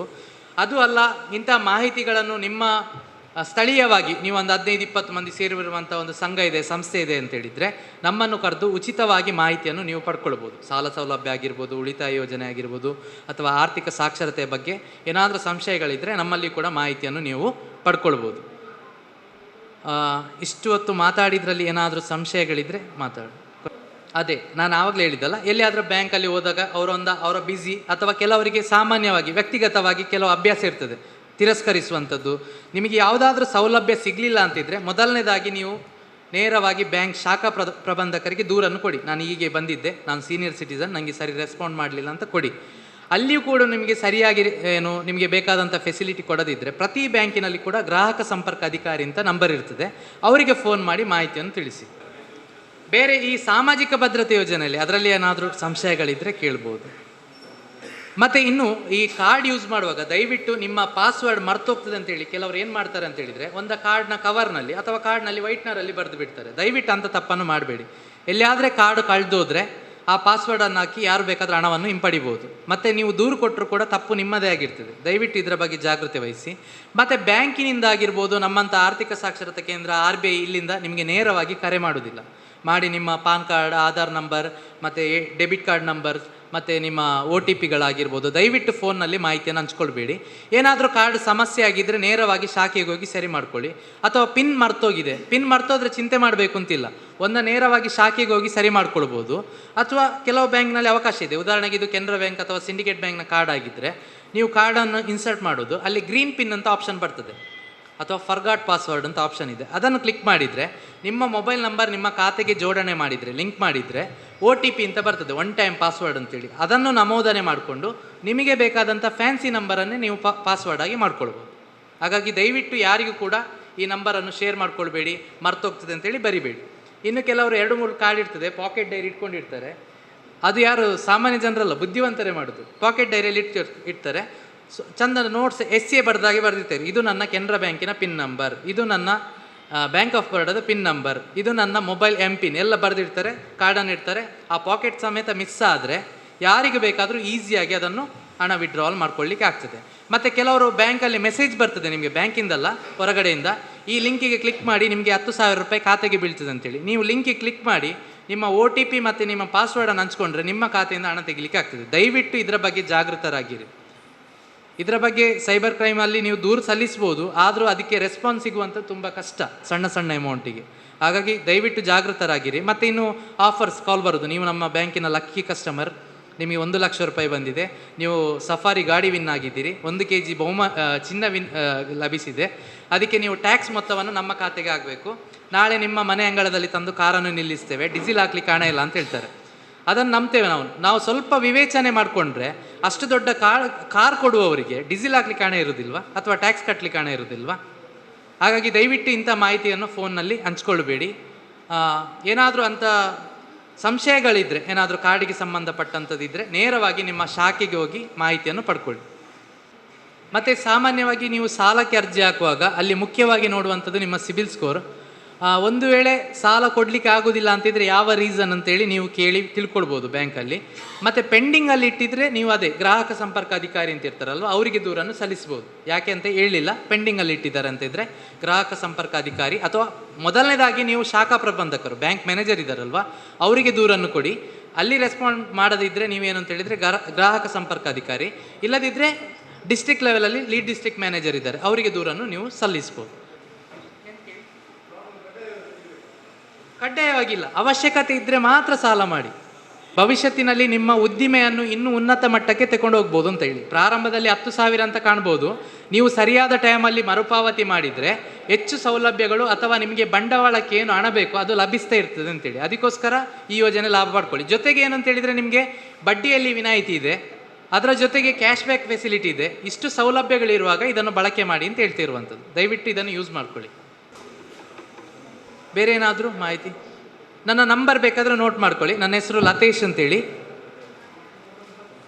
ಅಮೂಲ್ಯ ಆರ್ಥಿಕ ಸಾಕ್ಷರತಾ ಕೇಂದ್ರ ಹಂಪನಕಟ್ಟೆ ಕೆನರಾ ಬ್ಯಾಂಕಲ್ಲಿ ನಮ್ಮ ಬ್ರಾಂಚ್ ಆಫೀಸ್ ಇದೆ, ಅಲ್ಲಿ ನೀವು ಸಂಪರ್ಕಿಸ್ಬೋದು.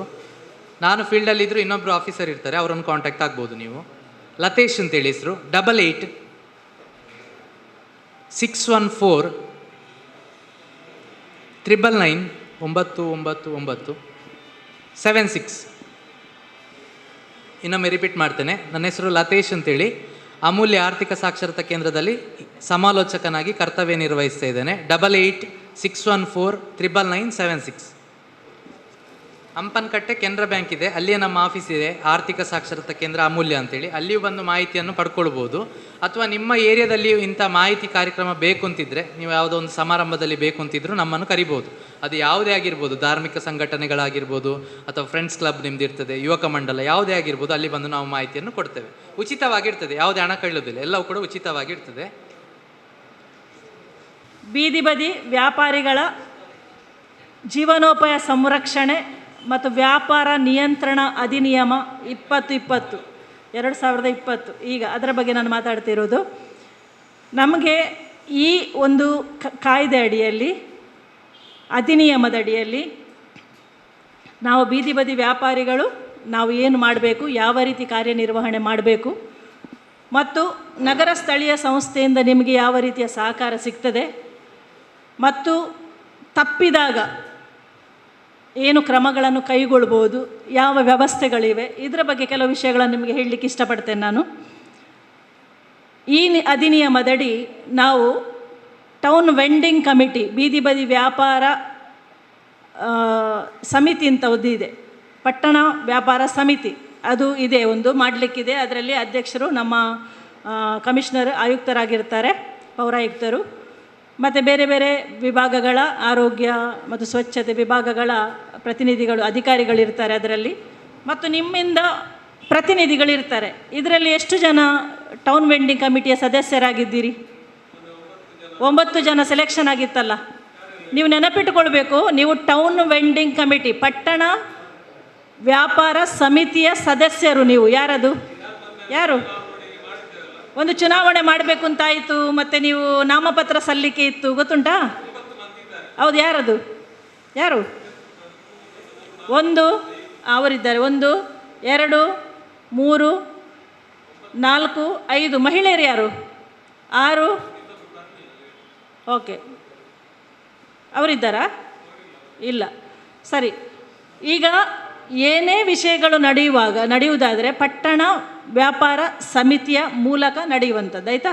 ಅದಕ್ಕೆ ನಾವು 3 ತಿಂಗಳಿಗೊಮ್ಮೆ ಸಭೆ ಮಾಡಲಿಕ್ಕಿದೆ. ಇನ್ನು ಅದನ್ನು ರೆಗ್ಯುಲರ್ ಆಗಿ ನಾವು ಮಾಡಲಿಕ್ಕಿದೆ, 3 ತಿಂಗಳಿಗೊಮ್ಮೆ ಸಭೆ ಸೇರಲಿಕ್ಕಿದೆ. ಈಗ ನಾವು ಯಾರಿಗಾದರೂ ID ಕಾರ್ಡ್, ಗುರುತಿನ ಚೀಟಿ ಸಿಕ್ಕಿದವರು ಎಷ್ಟು ಜನ ಇದ್ದೀರಿ? ಎಲ್ಲರೂ ಸಿಕ್ಕಿದವರೇ, ಇಲ್ಲದ್ರೆ ಇದಕ್ಕೆ ಬರಲಿಕ್ಕೆ ಆಗೋದಿಲ್ಲ. ಓಕೆ. ID ಕಾರ್ಡ್ ಕೊಡುವುದಿದ್ರೆ ಕೂಡ, ಅಥವಾ ವೆಂಡಿಂಗ್ ಸರ್ಟಿಫಿಕೇಟ್, ಮಾರಾಟ ಪ್ರಮಾಣ ಪತ್ರ ಸಿಕ್ಕಿದೆ ಎಲ್ರಿಗೆ? ಸಿಕ್ಕಿದೆ ಇಲ್ವಾ? ಓಕೆ, ಆಗಿದೆ, ರೆಡಿಯಾಗಿದೆ, ನಿಮಗೆ ಕೊಡ್ತಾರೆ. ಓಕೆ, ಇದನ್ನು ಕೊಡೋದು ಕೂಡ ನಿಮ್ಮ ಈ ಪಟ್ಟಣ ಸಮಿತಿಯ ಮೂಲಕ, ವ್ಯಾಪಾರ ಸಮಿತಿಯ ಮೂಲಕನೇ ಕೊಡುವಂಥದ್ದು. ನೀವು ಪ್ರತಿನಿಧಿಗಳದರಲ್ಲಿ ಇರ್ತೀರಿ, ಆಯಿತಾ?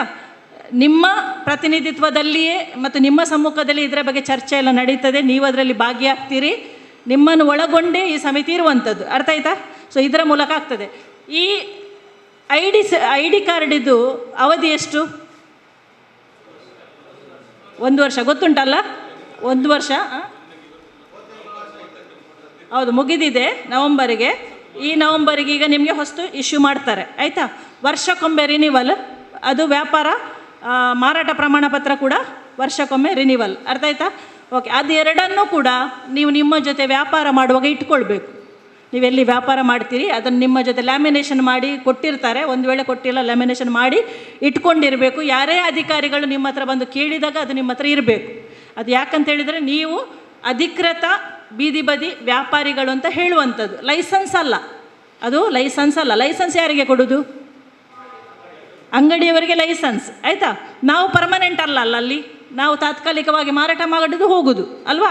ಅದಕ್ಕಾಗಿ ನಮಗೆ ಈ 2 ಕಾರ್ಡ್ಗಳನ್ನು ಕೊಟ್ಟಿರ್ತಾರೆ. ಒಂದು. ಎರಡನೇದು, ಆ ಕಾರ್ಡನ್ನು ಯಾವುದೇ ಕಾರಣಕ್ಕೆ ನೀವು ಟ್ರಾನ್ಸ್ಫರ್ ಮಾಡುವಾಗಿಲ್ಲ. ಇನ್ನೊಬ್ಬರಿಗೆ ಕೊಟ್ಟು ಅವರನ್ನು ಕೂತ್ಕೊಳ್ಳಿಸಿ ಸಂಜೆ ಅವರ ಹತ್ರ ಹಣ ತಗೊಳ್ಳೋದು ಮಾಡ್ಬೋದಾ? ಅದು ಮಾಡಲಿಕ್ಕಿಲ್ಲ. ಯಾಕೆಂದರೆ ಅದು ನಿಮ್ಮ ಜೀವನೋಪಾಯಕ್ಕಾಗಿ ಕೊಟ್ಟಿರುವಂಥದ್ದು, ಅದು ಒಂದು ಅವಕಾಶ. ಹೇಗೂ ಪರ್ಮನೆಂಟ್ ಅಲ್ಲ ಅದು, ಅದರಿಂದಾಗಿ ನೀವು ಕೊಡಲಿಕ್ಕೆ ಆಗೋದಿಲ್ಲ, ಇನ್ನೊಬ್ಬರಿಗೆ ಟ್ರಾನ್ಸ್ಫರ್ ಮಾಡಲಿಕ್ಕೆ ಆಗೋದು, ನಿಮ್ಮದೇ ಹೆಸರಲ್ಲಿ ಇದೆ. ಇನ್ನು ನಿಮ್ಮ ಕುಟುಂಬದವರನ್ನು, ನಿಮ್ಮ ಹೆಂಡತಿ ಅಥವಾ ನಿಮ್ಮ ಗಂಡ ಅಥವಾ ನಿಮ್ಮ ಮಕ್ಕಳು, ಕುಟುಂಬದವರನ್ನು ನೀವು ಅಲ್ಲಿ ವ್ಯಾಪಾರಕ್ಕೆ ನೀವು ಇಲ್ಲದಾಗ ನಿಲ್ಲಿಸ್ಬೋದು, ಆಯಿತಾ? ಅದು ತೊಂದರೆ ಇಲ್ಲ. ಅಥವಾ ಅರ್ಜೆಂಟಿಗೆ ಯಾರನ್ನು ಅದು ನಿಲ್ಲಿಸಿದರೆ ತೊಂದರೆ ಇಲ್ಲ. ಆದರೆ ದಿನನಿತ್ಯದ ವ್ಯಾಪಾರವನ್ನು ನೀವೇ ಮಾಡುವವರಾಗಿರಬೇಕು. ಅರ್ಥ ಆಯ್ತಾ? ಇದು ನೆನಪಿಟ್ಟುಕೊಳ್ಳಿ ಯಾವಾಗಲೂ. ಇನ್ನು ನನಗೆ ಒಂದು ಜಾಬ್ ಆಯಿತು, ನಾನು ಹೋಗ್ತೇನೆ, ಅದಕ್ಕೆ ನನ್ನ ಅಂಗಡಿಯನ್ನು ಇನ್ನೊಬ್ಬನಿಗೆ ನನಗೆ ತಿಂಗಳಿಗೆ ಒಂದು 2-3 ಸಾವಿರ ಕೊಡು ಅಂತೇಳಿ ಹೇಳಿ ಅವನಿಗೆ ವ್ಯಾಪಾರ ಮಾಡಲಿಕ್ಕೆ ಕೊಟ್ಟು ನಾನು ಎಲ್ಲಿಯಾದರೂ ಕೆಲಸಕ್ಕೆ ಹೋಗ್ತೇನೆ. ಮಾಡ್ಬೋದಾ ನಾನು? ಏನಾಗ್ತದೆ ಹಾಗೆ ಮಾಡಿದರೆ? ಏನಾಗ್ತದೆ ಹೇಳಿ, ಏನಾಗ್ತದೆ ಹೇಳಿ, ಗೊತ್ತುಂಟು ನಿಮಗೆ, ನಗಾಡೋದು ಯಾಕೆ? ಏನಾಗ್ತದೆ? ನಿಮ್ಮ ಕಾರ್ಡ್ ಹೋಗ್ತದೆ, ನಿಮಗೆ ಇದ್ದ ಕಾರ್ಡ್ ನಾವು ಅವರಿಗೆ ಇಶ್ಯೂ ಆಗ್ತದೆ. ಯಾರಲ್ಲಿ ವ್ಯಾಪಾರ ಮಾಡ್ತಾರೆ, ಯಾರನ್ನು ನೀವು ನಿಲ್ಲಿಸಿದ್ದೀರಿ ಅವರಿಗೆ ಜೀವನೋಪಾಯ ಅದು ಆಯ್ತು, ಅವರಿಗೆ ಹೋಗ್ತದೆ ಕಾರ್ಡ್ ನಿಮ್ಮದು ಹೋಗುದು, ನಿಮ್ಮದು ಕ್ಯಾನ್ಸಲ್. ಅದು ಕೂಡ ಪಟ್ಟಣ ವ್ಯಾಪಾರ ಸಮಿತಿಯಲ್ಲೇ ಅದು ನಿರ್ಣಯ ಆಗಿ ಕ್ಯಾನ್ಸಲ್ ಆಗ್ತದೆ. ಯಾರಿಗೆ ಹೊಸ ಕಾರ್ಡ್ ಇಶ್ಯೂ ಮಾಡಬೇಕು ಅಲ್ಲೇ ನಿರ್ಣಯ ಆಗಿ ಹೊಸ ಕಾರ್ಡ್ ಇಶ್ಯೂ ಆಗ್ತದೆ. ಅರ್ಥ ಆಯ್ತಾ? ಅದಕ್ಕೆಲ್ಲ ಹೋಗಬೇಡಿ. ಇನ್ನು ಕೆಲವರಿದ್ದಾರೆ 4-5 ತಳ್ಳುಗಾಡಿಗಳನ್ನು ಇಟ್ಟು ಬೆಳಿಗ್ಗೆ ತಂದು ಅವರಿಗೆ ಅಲ್ಲಿ ಹಣ್ಣುಗಳನ್ನು ತರಕಾರಿಗಳನ್ನು ನಾನು ತಂದು ಹಾಕೋದು ಟೆಂಪೋದಲ್ಲಿ. ನಾನು ಸಾಹುಕಾರ, ನಾನು ತಂದು ಹಾಕೋದು. ಒಂದು 5-6 ಜನರನ್ನು 5-6 ಕಡೆ ನಿಲ್ಲಿಸೋದು, ವ್ಯಾಪಾರ ಮಾಡು ಅಂತ. ಅವನು ಬೆಳಿಗ್ಗಿಂದ ಸಂಜೆವರೆಗೆ ವ್ಯಾಪಾರ ಮಾಡ್ತಾನೆ. ಸಂಜೆ ಆಗುವಾಗ ಅವನಿಗೊಂದು 300 ರೂಪಾಯಿ 500 ರೂಪಾಯಿ ನೀವೆಷ್ಟು ನಿಗದಿ ಮಾಡಿದರೆ ಅದನ್ನು ಕೊಟ್ಟು ಅವನು ಮಾಡಿದ ವ್ಯಾಪಾರದ ಹಣವನ್ನು ಮತ್ತು ಉಳಿದ ವಸ್ತುಗಳನ್ನು ತಗೊಂಡು ಹೋಗೋದು ಪ್ರತಿನಿತ್ಯ ಇದೆ. ಇದು ಮಾಡ್ಬೋದಾ? ಇದ್ದಾರಾ ಇಲ್ಲಿ ಉಳ್ಳಾಲದಲ್ಲಿ ಇದ್ದಾರಾ? ಸುಳ್ಳು ಹೇಳಬೇಡಿ. ಇಲ್ಲ, ಇದ್ದಾರಾ ಇಲ್ವಾ? ನಿಮ್ಮ ಪಕ್ಕದಲ್ಲಿದ್ದಾರೆ. ಹಾಂ ಹಾಂ ಹಾಂ, ಓಕೆ, ಕೂತ್ಕೊಳ್ಳಿ. ಇಲ್ಲ ಅಂತ ಹೇಳಲಿಕ್ಕೆ ಆಗೋದಿಲ್ಲ, ಇದ್ದಾರೆ ಅಂತ ಗೊತ್ತು ನಮಗೆ ಕೂಡ, ಆಯಿತಾ? ಈಗ ಅದರ ಬಗ್ಗೆ ಕ್ರಮ ಕೈಗೊಳ್ಳಬೇಕು. ಎಲ್ಲಿ? ಪಟ್ಟಣ ವ್ಯಾಪಾರ ಸಮಿತಿ, ಅದಕ್ಕೆ ಇರೋದದು. ಅಲ್ಲಿ ಕಮಿಷನರ್ ಕೂಡ ಇರ್ತಾರೆ, ಬೇರೆ ಬೇರೆ ಇಲಾಖೆಯ ಅಧಿಕಾರಿಗಳು ಕೂಡ ಇರ್ತಾರೆ, ಪೊಲೀಸ್ ಅಧಿಕಾರಿ ಕೂಡ ಇದ್ದಾರೆ, ಆಯಿತಾ? ಅಲ್ಲಿ ಇದರ ಬಗ್ಗೆ ಕ್ರಮ ಕೈಗೊಳ್ಳಬೇಕು. ಬೀದಿ ಬದಿ ವ್ಯಾಪಾರಿ ಅಂದರೆ ಯಾರು, ಯಾರಿಗೆ ನಾವು ಅಲ್ಲಿ ಅವಕಾಶ ಕೊಡ್ಬೋದು, ಯಾರಿಗೆ ಕೊಡಲಿಕ್ಕಿಲ್ಲ, ಪಕ್ಕ ಇದೆ ಕಾನೂನು, ಅದರ ಪ್ರಕಾರ ಕ್ರಮ ಕೈಗೊಳ್ಳಬೇಕಾಗ್ತದೆ. ಇನ್ನೂ ಸುಲಭ ಇಲ್ಲ, ಇಷ್ಟರವರೆಗೆ ಆಯಿತು, ಇಷ್ಟ ಹೇಗೂ ನಡೀತಿತ್ತು, ಆದರೆ ಇನ್ನು ಕಡ್ಡಾಯವಾಗಿ ಆ ಅಧಿನಿಯಮದ ಪ್ರಕಾರ ನಾವು ನಡ್ಕೊಳ್ಬೇಕಾಗ್ತದೆ, ಆಯಿತಾ? ಇದು ಒಂದು ವಿಚಾರ. ಇನ್ನು ಎರಡನೇದಾಗಿ ನಾವು ಪಾಲಿಸಬೇಕಾದ ಕೆಲವು ನಿಯಮಗಳು ಏನದು?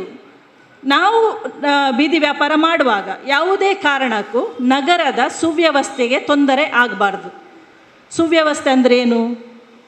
ನಾವು ಅಂಗಡಿ ಮಾಡಿದ್ದೇವೆ, ರಸ್ತೆ ಬದಿಯಲ್ಲಿ ಅಂಗಡಿ ಮಾಡ್ತಾ ಇದ್ದೇವೆ, ನಮ್ಮ ಮೇಜು ದೊಡ್ಡದುಂಟು, ಅದು ಫುಟ್ಪಾತಿಗೆ ಬಂದಿದೆ, ಜನರಿಗೆ ನಡೆದಾಡುವ ಫುಟ್ಪಾತ್ ಮೇಲೆ ನನ್ನ ಟೇಬಲ್ ಹಾಕಿ ನಾನು ಕೂತಿದ್ದೇನೆ, ಆಗ್ತದೆ ಅದು? ಅದಾಗೋದಿಲ್ಲ. ಇನ್ನು ಒಳಗಿನ ರಸ್ತೆ ಯಾರು ಬರ್ದಿಲ್ಲಲ್ಲ, ಏರ್ ಬರ್ಪೇರಿ ನೇಟೆ ಐಟಿ ಪೋಪೆರತ್ತ ಅಂತೇಳಿ ನಾನು ಒಳಗಿನ ರಸ್ತೆಯಲ್ಲಿ ಒಂದು ದೊಡ್ಡದಾಗಿ ಮೇಜ್ ಹಾಕಿ ಕೂತಿದ್ದೇನೆ. ಮೇಜ್ ಅಂದರೆ ನಮ್ಮದು ಮೇಜ್ ಹಾಗಿರ್ತದಲ್ಲ, ಹಾಕಿ ಕೂತಿದ್ದೇನೆ, ದೊಡ್ಡ ಟರ್ಪಲಾಗಿ ದೊಡ್ಡ ಅಂಗಡಿ ಮಾಡಿ ಕೂತಿದ್ದೇನೆ, ಆಗ್ತದಾ? ಆಗೋದಿಲ್ಲ. 6x4 ನಿಯಮದ ಪ್ರಕಾರ ನಾವೆಷ್ಟು ಮಾಡಿದ್ವೋ ಗೊತ್ತಿಲ್ಲ ನನಗೆ, ನಾವು ಮೆಜರ್ಮೆಂಟ್ ಮಾಡಲಿಕ್ಕೆ ಬರಲಿಲ್ಲ, ಆದರೆ ಅದಕ್ಕೊಂದು ನಿಯಮ ಇದೆ, ಆಯಿತಾ? ಒಂದದು ರಸ್ತೆಗೆ ಮತ್ತು ಜನರ ಸಂಚಾರಕ್ಕೆ, ವಾಹನ ಸಂಚಾರಕ್ಕೆ, ಜನರು ನಿಲ್ಲಲಿಕ್ಕೆ ಅಥವಾ ಬಸ್ ಸ್ಟ್ಯಾಂಡಲ್ಲಿ ಎಲ್ಲಿಯಾದರೂ ಯಾವುದೇ ಕಾರಣಕ್ಕೂ ಸುವ್ಯವಸ್ಥೆಗೆ ತೊಂದರೆ ನಮ್ಮ ವ್ಯಾಪಾರದಿಂದ ಆಗಬಾರ್ದು. ನಾನು ಅಂಗಡಿ ಇಟ್ಕೊಂಡಿದ್ದೇನೆ, ನನಗೆ ಸಿಕ್ಕಾಪಟ್ಟೆ ಗಿರಾಕಿಗಳು ಬರ್ತಾರೆ, ಬಂದವರು ಕಾರಲ್ಲಿ ಬರ್ತಾರೆ, ಇನ್ನು ಬೈಕಲ್ಲಿ ಬರ್ತಾರೆ, ರಪ್ಪ ಕಾರು ಮತ್ತು ಬೈಕನ್ನು ನನ್ನ ಅಂಗಡಿ ಮುಂದೆ ನಿಲ್ಲಿಸ್ತಾರೆ, ಅಲ್ಲಿ ಜನರಿಗೆ ಓಡಾಡಲಿಕ್ಕೆ ಅವಕಾಶ ಇಲ್ಲ. ಆಗ ತೊಂದರೆ ಆಯ್ತಾ ಇಲ್ವಾ? ನನ್ನ ಗ್ರಾಹಕರಿಂದಾಗಿ ನನಗೆ ತೊಂದರೆ, ಆದರೆ ನನ್ನಿಂದಾಗಿ ಗ್ರಾಹಕರು ಬರುವುದು, ಅದಕ್ಕೆ ಕೂಡ ಕ್ರಮ ಕೈಗೊಳ್ಳಲಿಕ್ಕಾಗ್ತದೆ. ಹಾಗೆ ಆಗುವುದಿಲ್ಲ. ಸುವ್ಯವಸ್ಥೆಗೆ ಯಾವುದೇ ಕಾರಣಕ್ಕೂ ನನ್ನ ವ್ಯಾಪಾರದಿಂದ ತೊಂದರೆ ಆಗಬಾರದು. ಅದನ್ನು ನಗರ ಸ್ಥಳೀಯ ಸಂಸ್ಥೆ ಒಂದು ವೇಳೆ ತೊಂದರೆ ಆದರೆ ಯಾರಾದರೂ ಕಂಪ್ಲೇಂಟ್ ಕೊಟ್ಟರೆ ದೂರು ಕೊಟ್ಟೇ ಕೊಡ್ತಾರೆ ಜನ ಅಲ್ವಾ? ಕೊಡದಿದ್ದರೂ ಕೂಡ ಅವರು ನೋಡಿ ಆದರೂ ಅದರ ಮೇಲೆ ಕ್ರಮ ಕೈಗೊಳ್ತಾರೆ. ಹಾಗೆ ಆಗಲಿಕ್ಕಿಲ್ಲ. ಒಂದು ಇನ್ನೊಂದು ವಿಚಾರ, ರಸ್ತೆಗೆ ತೊಂದರೆ ಆಗೋದು. ಎರಡನೇದು, ನಮ್ಮ ಸ್ವಚ್ಛತೆಯನ್ನು ನಾವು ಕಾಪಾಡುವಂಥದ್ದು. ಯಾವುದೇ ಕಾರಣಕ್ಕೂ ನಾನು ಮಾಡುವ ವ್ಯಾಪಾರದಿಂದ ನನ್ನ ನಗರದ ಸ್ವಚ್ಛತೆಗೆ ಅಥವಾ ರಸ್ತೆಯ ಸ್ವಚ್ಛತೆಗೆ, ನನ್ನ ಬೀದಿಯ ಸ್ವಚ್ಛತೆಗೆ ತೊಂದರೆ ಆಗಬಾರದು. ನಾನು ಮೊನ್ನೆ ಕೆಲವು ವಿಚಾರಗಳನ್ನು ಹೇಳಿದ್ದೇನೆ, ಮೊನ್ನೆ ಎಲ್ಲರೂ ಇರಲಿಲ್ಲ ಅಂತ ಕಾಣ್ತದೆ.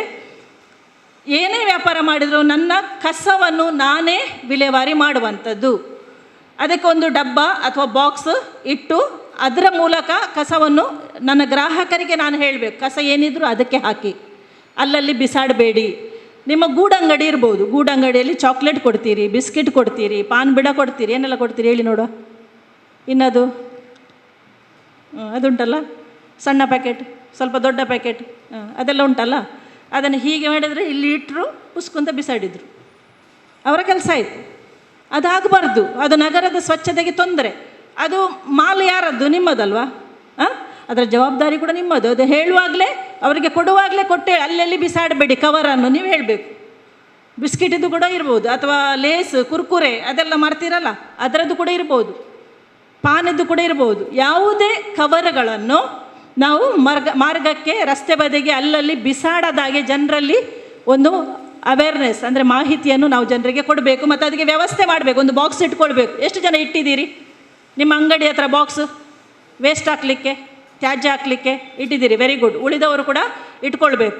ಇನ್ನು ಬೊಂಡದ ಅಂಗಡಿಯವರು ಬೊಂಡ ಕೆತ್ತಿ ಕೆತ್ತಿ ಕೆತ್ತಿ ಕೊಟ್ಟದ್ದು ಅದು ಕೆತ್ತಿದ್ದು ವೇಸ್ಟೆಲ್ಲ ಅಲ್ಲಿ ಇಲ್ಲಿ ಬಿದ್ದು, ಮತ್ತು ಒಂದು ಸಂಜೆ ಹೋಗುವಾಗ ಒಂದು ಕಾಟಾಚಾರಕ್ಕೆ ಒಂದು ತಳ್ಳಿ ಆಚೆ ಒಂದು ರಾಶಿ ಮಾಡಿಟ್ಟು ನಾನು ಹೋಗೋದು, ನನ್ನ ವ್ಯಾಪಾರ ಆಯಿತು. ಹಾಗೆ ಆಗ್ತದಾ? ಆಗುವುದಿಲ್ಲ. ಹಾಗೆ ಆಗಬಾರ್ದು. ಆಗ್ತದಾದರೆ ನಿಮ್ಮ ಮೇಲೆ ಕ್ರಮ ಕೈಗೊಳ್ತಾರೆ. ಅದಕ್ಕೆ ಹೇಳೋದು, ನಿಮಗೆ ಹೆದರಿಸಲಿಕ್ಕಲ್ಲ. ಒಂದು ನಗರದಲ್ಲಿ ಸ್ವಚ್ಛತೆ, ಸುವ್ಯವಸ್ಥೆ ಹೇಗಿರಬೇಕು ಅದನ್ನು ಈ ಅಧಿನಿಯಮ ಹೇಳ್ತದೆ, ಮತ್ತು ಅದರ ಮೂಲಕ ಪಾಲನೆ ಮಾಡಲಿಕ್ಕೆ ಈ ಅಧಿನಿಯಮದಲ್ಲಿ ನಮಗೆ ಅವಕಾಶ ಇದೆ. ಆಯಿತಾ? ನೀವು ಎಲ್ಲ ರೀತಿಯಲ್ಲಿ ಒಳ್ಳೆ ರೀತಿಯಲ್ಲಿ ವ್ಯಾಪಾರ ಮಾಡಿ ನಿಮಗೆ ಯಾರು ತೊಂದರೆ ಮಾಡೋದಿಲ್ಲ. ಇದನ್ನು ನೀವು ನೆನಪಿಟ್ಕೊಳ್ಬೇಕು. ಇನ್ನು ಗ್ರಾಹಕರಿಗೆ ಕೊಡುವ ಆಹಾರ ಪದಾರ್ಥಗಳು ಕಡ್ಡಾಯವಾಗಿ ನೈರ್ಮಲ್ಯವನ್ನು, ಸ್ವಚ್ಛತೆಯನ್ನು ನೀವು ಪಾಲಿಸಬೇಕು. ಯಾವುದೇ ಕಾರಣಕ್ಕೆ ಇದರಲ್ಲಿ ಇವರಿದ್ದಾರಾ ಎಂಥದ್ದು ಪಾನಿಪುರಿ ಎಷ್ಟು ಜನ ಇದ್ದೀರಿ? ಯಾರಿಲ್ಲ. ಪಾನಿಪುರಿ ಇಲ್ಲ. ತಿಂಡಿ ಪದಾರ್ಥಗಳನ್ನು ಮಾರಾಟ ಮಾಡೋ ಆಮ್ಲೆಟ್ ಅಂಗಡಿ ಇದ್ದೀರಿ. ಕಬ್ಬು ಜ್ಯೂಸ್ ಇಲ್ವಾ? ಬಂದಾಗಿದೆ ಲಾಕ್ಡೌನು. ಉಂಟಾ ಇಲ್ವಾ? ಇತ್ತ ಮೊದಲು, ಈಗ ಯಾಕಿಲ್ಲ? ಲಾಕ್ಡೌನ್. ಓಕೆ. ಇದೆಲ್ಲ ಆಹಾರ ಪದಾರ್ಥಗಳನ್ನು ಕೊಡುವಾಗ ನಾವು ಅತ್ಯಂತ ಜಾಗ್ರತೆಯಿಂದ ಸ್ವಚ್ಛತೆಯನ್ನು ಪಾಲಿಸಬೇಕು, ನೈರ್ಮಲ್ಯವನ್ನು ಕಾಪಾಡಬೇಕು. ನಮ್ಮ ಗ್ಲಾಸ್ಗಳನ್ನು, ಈಗ ಕಬ್ಬು ಜ್ಯೂಸೇ ತಿಳ್ಕೊಳ್ಳಿ, ನಾನು ಮೊನ್ನೆ ಹೇಳಿದ್ದೇನೆ, ಗ್ಲಾಸ್ ಕುಡಿದಾಯಿತು, 4-5 ಜನರದ್ದು 5 ಬೆರಳಲ್ಲಿ 5 ಗ್ಲಾಸ್ ತೊಗೊಂಡು ಹೋಯಿತು, ಒಂದು ಬಕೆಟಲ್ಲಿ ಹೀಗೆ ಮುಳುಗಿಸಿತು, ತೆಗೆಯಿತು. ನಾನು ನೋಡಿದ್ದನ್ನು ಹೇಳ್ತಾ ಇದ್ದೇನೆ, ಇಲ್ಲಿ ಅಲ್ಲ ಬೇರೆ ಕಡೆ ನೋಡಿದ್ದೇನೆ ನಾನು, ಅದನ್ನು ಹೇಳೋದು. ತಿರುಗಿಸಿತು, ತಂದು ವಾಪಸ್ ಇಟ್ಟು ಅದರಲ್ಲೇ ಸುರಿದು ಕೊಡೋದು. ಸರಿಯಾ? ಬೆಳಗಿಂದ ಸಂಜೆವರೆಗೆ ಅದೇ ನೀರು, ಅದೇ ಕೈ, ಅದೇ ಗ್ಲಾಸ್. ನಾನಂತೂ ಹೋಗುವುದೇ ಇಲ್ಲ ಕಬ್ಬು ಜ್ಯೂಸ್ ಕುಡಿಲಿಕ್ಕೆ. ಒಂದೇ ಅಂಗಡಿಗೆ ಹೋಗೋದು. ಅವರು ನಮಗೆ ಗೊತ್ತುಂಟು ನಮಗೆ ಹೇಗೆ ಬೇಕು ಅಂತ. ಅವರು ಇಡೀ ಮಿಷಿನ್ ತೊಳಿತಾರೆ. ಅವರು ನಮಗೆ ಕೊಡುವ ಮೊದಲು ಇಡೀ ಮೆಷಿನ್, ಅವರ ಟ್ರೇ, ಅವರ ಗ್ಲಾಸ್ ತೊಳೆದು ಕರೆಕ್ಟಾಗಿ ಕೊಡ್ತಾರೆ. ಆಮೇಲೆ ಕುಡಿಯೋದು ನಾವು, ಇಲ್ಲದ್ರೆ ಹೋಗೋದಿಲ್ಲ. ಸೊ ನಾನು ಯಾಕೆ ಹೇಳೋದು, ಎಲ್ಲರೂ ಇದನ್ನು ಆಸೆ ಪಡ್ತಾರೆ. ಮತ್ತು ಕೆಲವರು ಇರ್ತಾರೆ, ಬಾಯಾರಿಕೆ ಆಯ್ತಲ್ಲ ಅಂತೇಳಿ ಹೋಗಿ ಏನು ಬೇಕಿದ್ರೆ ತೊಗೊಂಡು ಕುಡಿತಾರೆ, ಅದು ಬೇರೆ ವಿಚಾರ. ಆದರೆ ನೀವು ಆ ನೈರ್ಮಲ್ಯವನ್ನು ಕಾಪಾಡಿದರೆ, ನಾನು ಹೇಳ್ತೇನಲ್ಲ, ನಾವು ಹೋಗ್ತಾ ಇದ್ದೇವೆ ಕಬ್ಬು ಜ್ಯೂಸ್ ಕುಡಿಲಿಕ್ಕೆ, ಆ ಅಂಗಡಿಯವನ ಹತ್ರ ಇಡೀ ಮಂಗಳೂರಿಂದ ಜನ ಅಲ್ಲಿ ಬರ್ತಾರೆ. ಈಗ ಕದ್ರಿ ಪಾರ್ಕಲ್ಲಿ ರಿಪೇರಿ ಆಗ್ತಾ ಉಂಟು, ರೋಡ್ ಇದಾಗ್ತಾ ಉಂಟು, ಅಲ್ಲಿ ತೆಗೆದಿದ್ದಾರೆ. ಆ ಮನುಷ್ಯನ ಹತ್ರ ಇಡೀ ನಗರದ ಜನ ಹುಡುಕಿಕೊಂಡು ಅಲ್ಲಿ ಬರ್ತಾರೆ. ಗೊತ್ತಾಯ್ತಾ? ಸೊ ನಮ್ಮ ನೈರ್ಮಲ್ಯದ ಮಟ್ಟ ಅಷ್ಟು ಒಳ್ಳೆದಿದ್ದರೆ ಜನ ನಮ್ಮನ್ನು ಹುಡುಕಿಕೊಂಡು ಬರ್ತಾರೆ, ನಮ್ಮ ವಸ್ತು ಬೇಕು ಅಂತ ಹೇಳಿದರೆ. ಆಯಿತಾ? ಇದನ್ನು ನೀವು ಏನು ಮಾಡ್ಬೋದು, ಹಾಗೆ ಮಾಡುವ ಬದಲು ಒಂದೊಂದೇ ಗ್ಲಾಸ್ ತಗೊಂಡೋಗಿ ಚೆಂದ ಮಾಡಿ ತೊಳೆದು, ಆಮೇಲೆ ಒಬ್ಬರು ಫೋನಲ್ಲಿದ್ದಾರೆ, ಕೇಳ್ತೀರಲ್ಲ? ಓಕೆ, ಫೋನ್ ಮತ್ತೆ ಮಾತಾಡಿ ಆಯಿತಾ?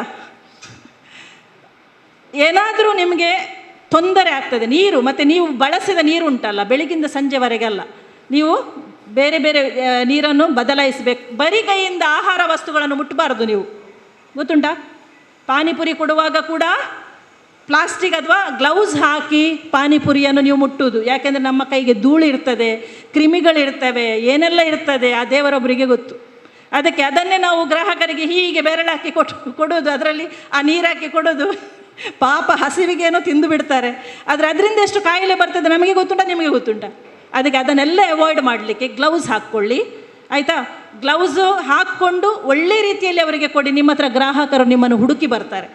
ನಮ್ಮ ಮಂಗಳೂರಲ್ಲೇ ನಾನು ಹೇಳ್ತೇನೆ, ನಮ್ಮ ಯೂತ್ ಹೆಚ್ಚಾಗಿ ಪಾನಿಪುರಿ ತಿನ್ನೋದು. ನಾನು ತಿನ್ನೋದಿಲ್ಲ, ಪಾನಿಪುರಿ ಯೂತ್ ತಿನ್ನೋದು ಹೆಚ್ಚಾಗಿ. ಅವ್ರ ಮಕ್ಕಳಿಗೆ ಪಾನಿಪುರಿ ಅಂದರೆ ಇಷ್ಟ. ನಮ್ಮ ಕುಲಶೇಖರದಲ್ಲಿ ಒಂದು 7-8 ಜನ ಇದ್ದಾರೆ ಪಾನಿಪುರಿ ಅಂಗಡಿಯವರು. ಆದರೆ ನಮ್ಮ ಈ ಯೂತ್ ಎಲ್ಲಿ ಹೋಗ್ತಾರೆ ಅಂತ ಹೇಳಿದರೆ, ಒಬ್ಬನ ಹತ್ರ ಮಾತ್ರ ಹೋಗ್ತಾರೆ. ನಾವು ಯಾಕೆ ಇಲ್ಲಿ ತಿನ್ನಲಿದಿಲ್ಲ ಅಂತ ಕೇಳಿದರೆ ಅವರು ಹೇಳ್ತಾರೆ, ಅವನು ಗ್ಲೌಸ್ ಆಗೋದಿಲ್ಲ, ಅವನದು ಯಾರು ತಿಂತಾರೆ? ಅವರೇ ಹೇಳ್ತಾರೆ. ಅವನನ್ನು ಹುಡುಕಿಕೊಂಡು, ಯಾರೊಬ್ಬ ಇದ್ದಾನಲ್ಲ ಅವನನ್ನು ಹುಡುಕಿಕೊಂಡು ಹೋಗ್ತಾರೆ. ಯಾಕೆ? ಅವರು ನೋಡಿದ್ದಾರೆ ಗುಣಮಟ್ಟ, ಕ್ವಾಲಿಟಿ, ಸೇವೆಯಲ್ಲಿ ಅವರು ಕೊಡುವ ಕ್ವಾಲಿಟಿಯನ್ನು ಅವರು ನೋಡಿದ್ದಾರೆ. ಅದಕ್ಕೆ ಅವನನ್ನು ಹುಡುಕಿಕೊಂಡು ಅವನ ಹತ್ರ ಹೋಗಿ ಪಾನಿಪುರಿಯನ್ನು ತಿಂತಾರೆ. ನಾನು ಹೇಳೋದು ಇಷ್ಟೇ, ಸ್ವಚ್ಛತೆ, ನೈರ್ಮಲ್ಯ, ಗುಣಮಟ್ಟ ಮತ್ತು ನಿಮ್ಮ ಅಂಗಡಿಯ ಒಂದು ಲುಕ್, ಅಂಗಡಿಯ ದೊಡ್ಡ ಅಂಗಡಿ ಅಲ್ಲ ನಿಮ್ಮದು, ನೀವು ಮಾರಾಟ ಮಾಡುವ ಒಂದು ರೀತಿ ಅದು ಅಚ್ಚುಕಟ್ಟಾಗಿದ್ದರೆ ಜನ ನಿಮ್ಮನ್ನು ಹುಡುಕಿಕೊಂಡು ಬರ್ತಾರೆ. ಇದು ಸ್ವಚ್ಛತೆ ಬಗ್ಗೆ ಹೇಳುವಾಗ ಕಸ, ನಾನು ಆಗಲೇ ಹೇಳಿದ್ದೇನೆ, ಯಾರು ಕೂಡ ದಯವಿಟ್ಟು ರಸ್ತೆಗೆ ಅಥವಾ ಚರಂಡಿಗೆ ನಿಮ್ಮ ನೀರನ್ನು ತೆಗೆದು ರಸ್ತೆಗೆ ಬಿಸಾಡೋದು, ವೇಸ್ಟ್ ನೀರಲ್ಲ ಬೆಳಿಗ್ಗೆಯಿಂದ, ಅದನ್ನು ತೆಗೆದು ರಸ್ತೆಗೆ ಬಿಸಾಡೋದು ಅದಾಗುವುದಿಲ್ಲ. ಅದಕ್ಕೆ ಈ ಎಲ್ಲ ಕ್ರಮಗಳನ್ನು ನೀವು ಅಚ್ಚುಕಟ್ಟಾಗಿ ಪಾಲಿಸಬೇಕು. ಒಂದು ವೇಳೆ ನಿಮ್ಮ ಮೇಲೆ ದೂರು ಬಂದರೆ ನಮ್ಮ ಆರೋಗ್ಯ ವಿಭಾಗದವರು, ಸ್ವಚ್ಛತೆ ವಿಭಾಗದವರು ಬಂದು ನಿಮ್ಮ ಮೇಲೆ ಕ್ರಮ ಕೈಗೊಳ್ತಾರೆ. ಆಮೇಲೆ ನೀವು ದೂರಲಿಕ್ಕೆ ಆಗೋದಿಲ್ಲ. ಮೊದಲೇ ಮತ್ತೊಂದು, ನಮ್ಮ ಟೌನ್ ವೆಂಡಿಂಗ್ ಕಮಿಟಿ ಉಂಟಲ್ಲ, ನಮ್ಮ ಸದಸ್ಯರಿದ್ದಾರೆ, ನಿಮ್ಮ ಪಾತ್ರ ಕೂಡ ಉಂಟು. ಯಾರು ಈ ಅಧಿನಿಯಮದ ಪ್ರಕಾರ ನಡ್ಕೊಳ್ಳೋದಿಲ್ಲ, ತಪ್ಪಿತಸ್ಥರಾಗಿದ್ದಾರೆ, ಅದನ್ನು ನೀವು ಸಮಿತಿಯಲ್ಲಿ ಬಂದು ಅಥವಾ ರುವಿನಾಥ್ ಹತ್ರ ಅಥವಾ ಯಾರ ಹತ್ರ ಬಂದು ಹೇಳಿ ಏನಾದರೂ ಕ್ರಮ ಕೈಗೊಳ್ಳಲಿಕ್ಕೆ ನಿಮ್ಮ ನೆರವು ಕೂಡ ಬೇಕು. ನಿಮ್ಮ ಪ್ರತಿನಿಧಿಗಳು, ನೀವು ಅವರ ಪ್ರತಿನಿಧಿಗಳು, ಅರ್ಥ ಆಯ್ತಾ? ಇದನ್ನು ನಾವು ಮಾಡಬೇಕು. ಈಗ ಇದು ಅಧಿನಿಯಮದ ಬಗ್ಗೆ ನಾನು ಹೇಳುವಂಥದ್ದು. ಮಾರಾಟ ಪ್ರಮಾಣ ಪತ್ರ, ID ಕಾರ್ಡ್. ಈಗ ಪ್ರಧಾನಮಂತ್ರಿ ಬೀದಿ ಬದಿ ವ್ಯಾಪಾರಿಗಳಿಗೆ ಆತ್ಮನಿರ್ಭರ್ ನಿಧಿ ಅಂತ ನಾನು ಆಗ ಒಮ್ಮೆ ಹೇಳಿದೆ ಅಲ್ಲ, 10,000 ಸಾಲ ಅಂತೇಳಿ. ಈ ಸಾಲವನ್ನು ದೇಶದಾದ್ಯಂತ ಜೂನ್ ತಿಂಗಳಲ್ಲಿ, ಅಂದರೆ ನಮ್ಮ ಚಟುವಟಿಕೆಗಳು ಸ್ವಲ್ಪ ಆರಂಭವಾದದ್ದು ಜುಲೈ ನಂತರ ಅಲ್ವಾ, ಜೂನ್ ತಿಂಗಳಲ್ಲಿ ಈ ಒಂದು ಯೋಜನೆಯನ್ನು ಕೇಂದ್ರ ಸರ್ಕಾರ ಜಾರಿಗೆ ತಂದಿದೆ. ಉದ್ದೇಶ ಇಷ್ಟೇ, ಲಾಕ್ಡೌನಿಂದಾಗಿ ಜನಗಳು ಮನೆಯಿಂದ ಹೊರಗೆ ಬರಲಿಲ್ಲ, ಬೀದಿ ಬದಿ ವ್ಯಾಪಾರದ ಮೂಲಕ ತಮ್ಮ ಜೀವನೋಪಾಯವನ್ನು ಕಂಡುಕೊಳ್ಳುತ್ತಿದ್ದ ನಮ್ಮ ಬೀದಿ ಬದಿ ವ್ಯಾಪಾರಿಗಳಿಗೆ ಜೀವನೋಪಾಯವೇ ಇಲ್ಲವಾಯಿತು. ಸಂಪೂರ್ಣ ಎಷ್ಟು ತಿಂಗಳು? ಮಾರ್ಚ್ ಅರ್ಧ ತಿಂಗಳು, April, May, June, July, August, ಹೌದಾ? 5 ತಿಂಗಳು. 5 ತಿಂಗಳು ಏನೂ ವ್ಯಾಪಾರ ವಹಿವಾಟು ಏನೂ ಇಲ್ಲದೆ ಆರ್ಥಿಕವಾಗಿ ಸಂಕಷ್ಟಕ್ಕೆ ಈಡಾಗಿರೋದ್ರಿಂದ ನಮಗೆ ವಸ್ತುಗಳನ್ನು ಕೊಂಡುಕೊಂಡು ಮರು ವ್ಯಾಪಾರ ಸ್ಟಾರ್ಟ್ ಮಾಡಲಿಕ್ಕೆ ನಮಗೆ ಸಾಧ್ಯ ಆಗಲಿಲ್ಲ.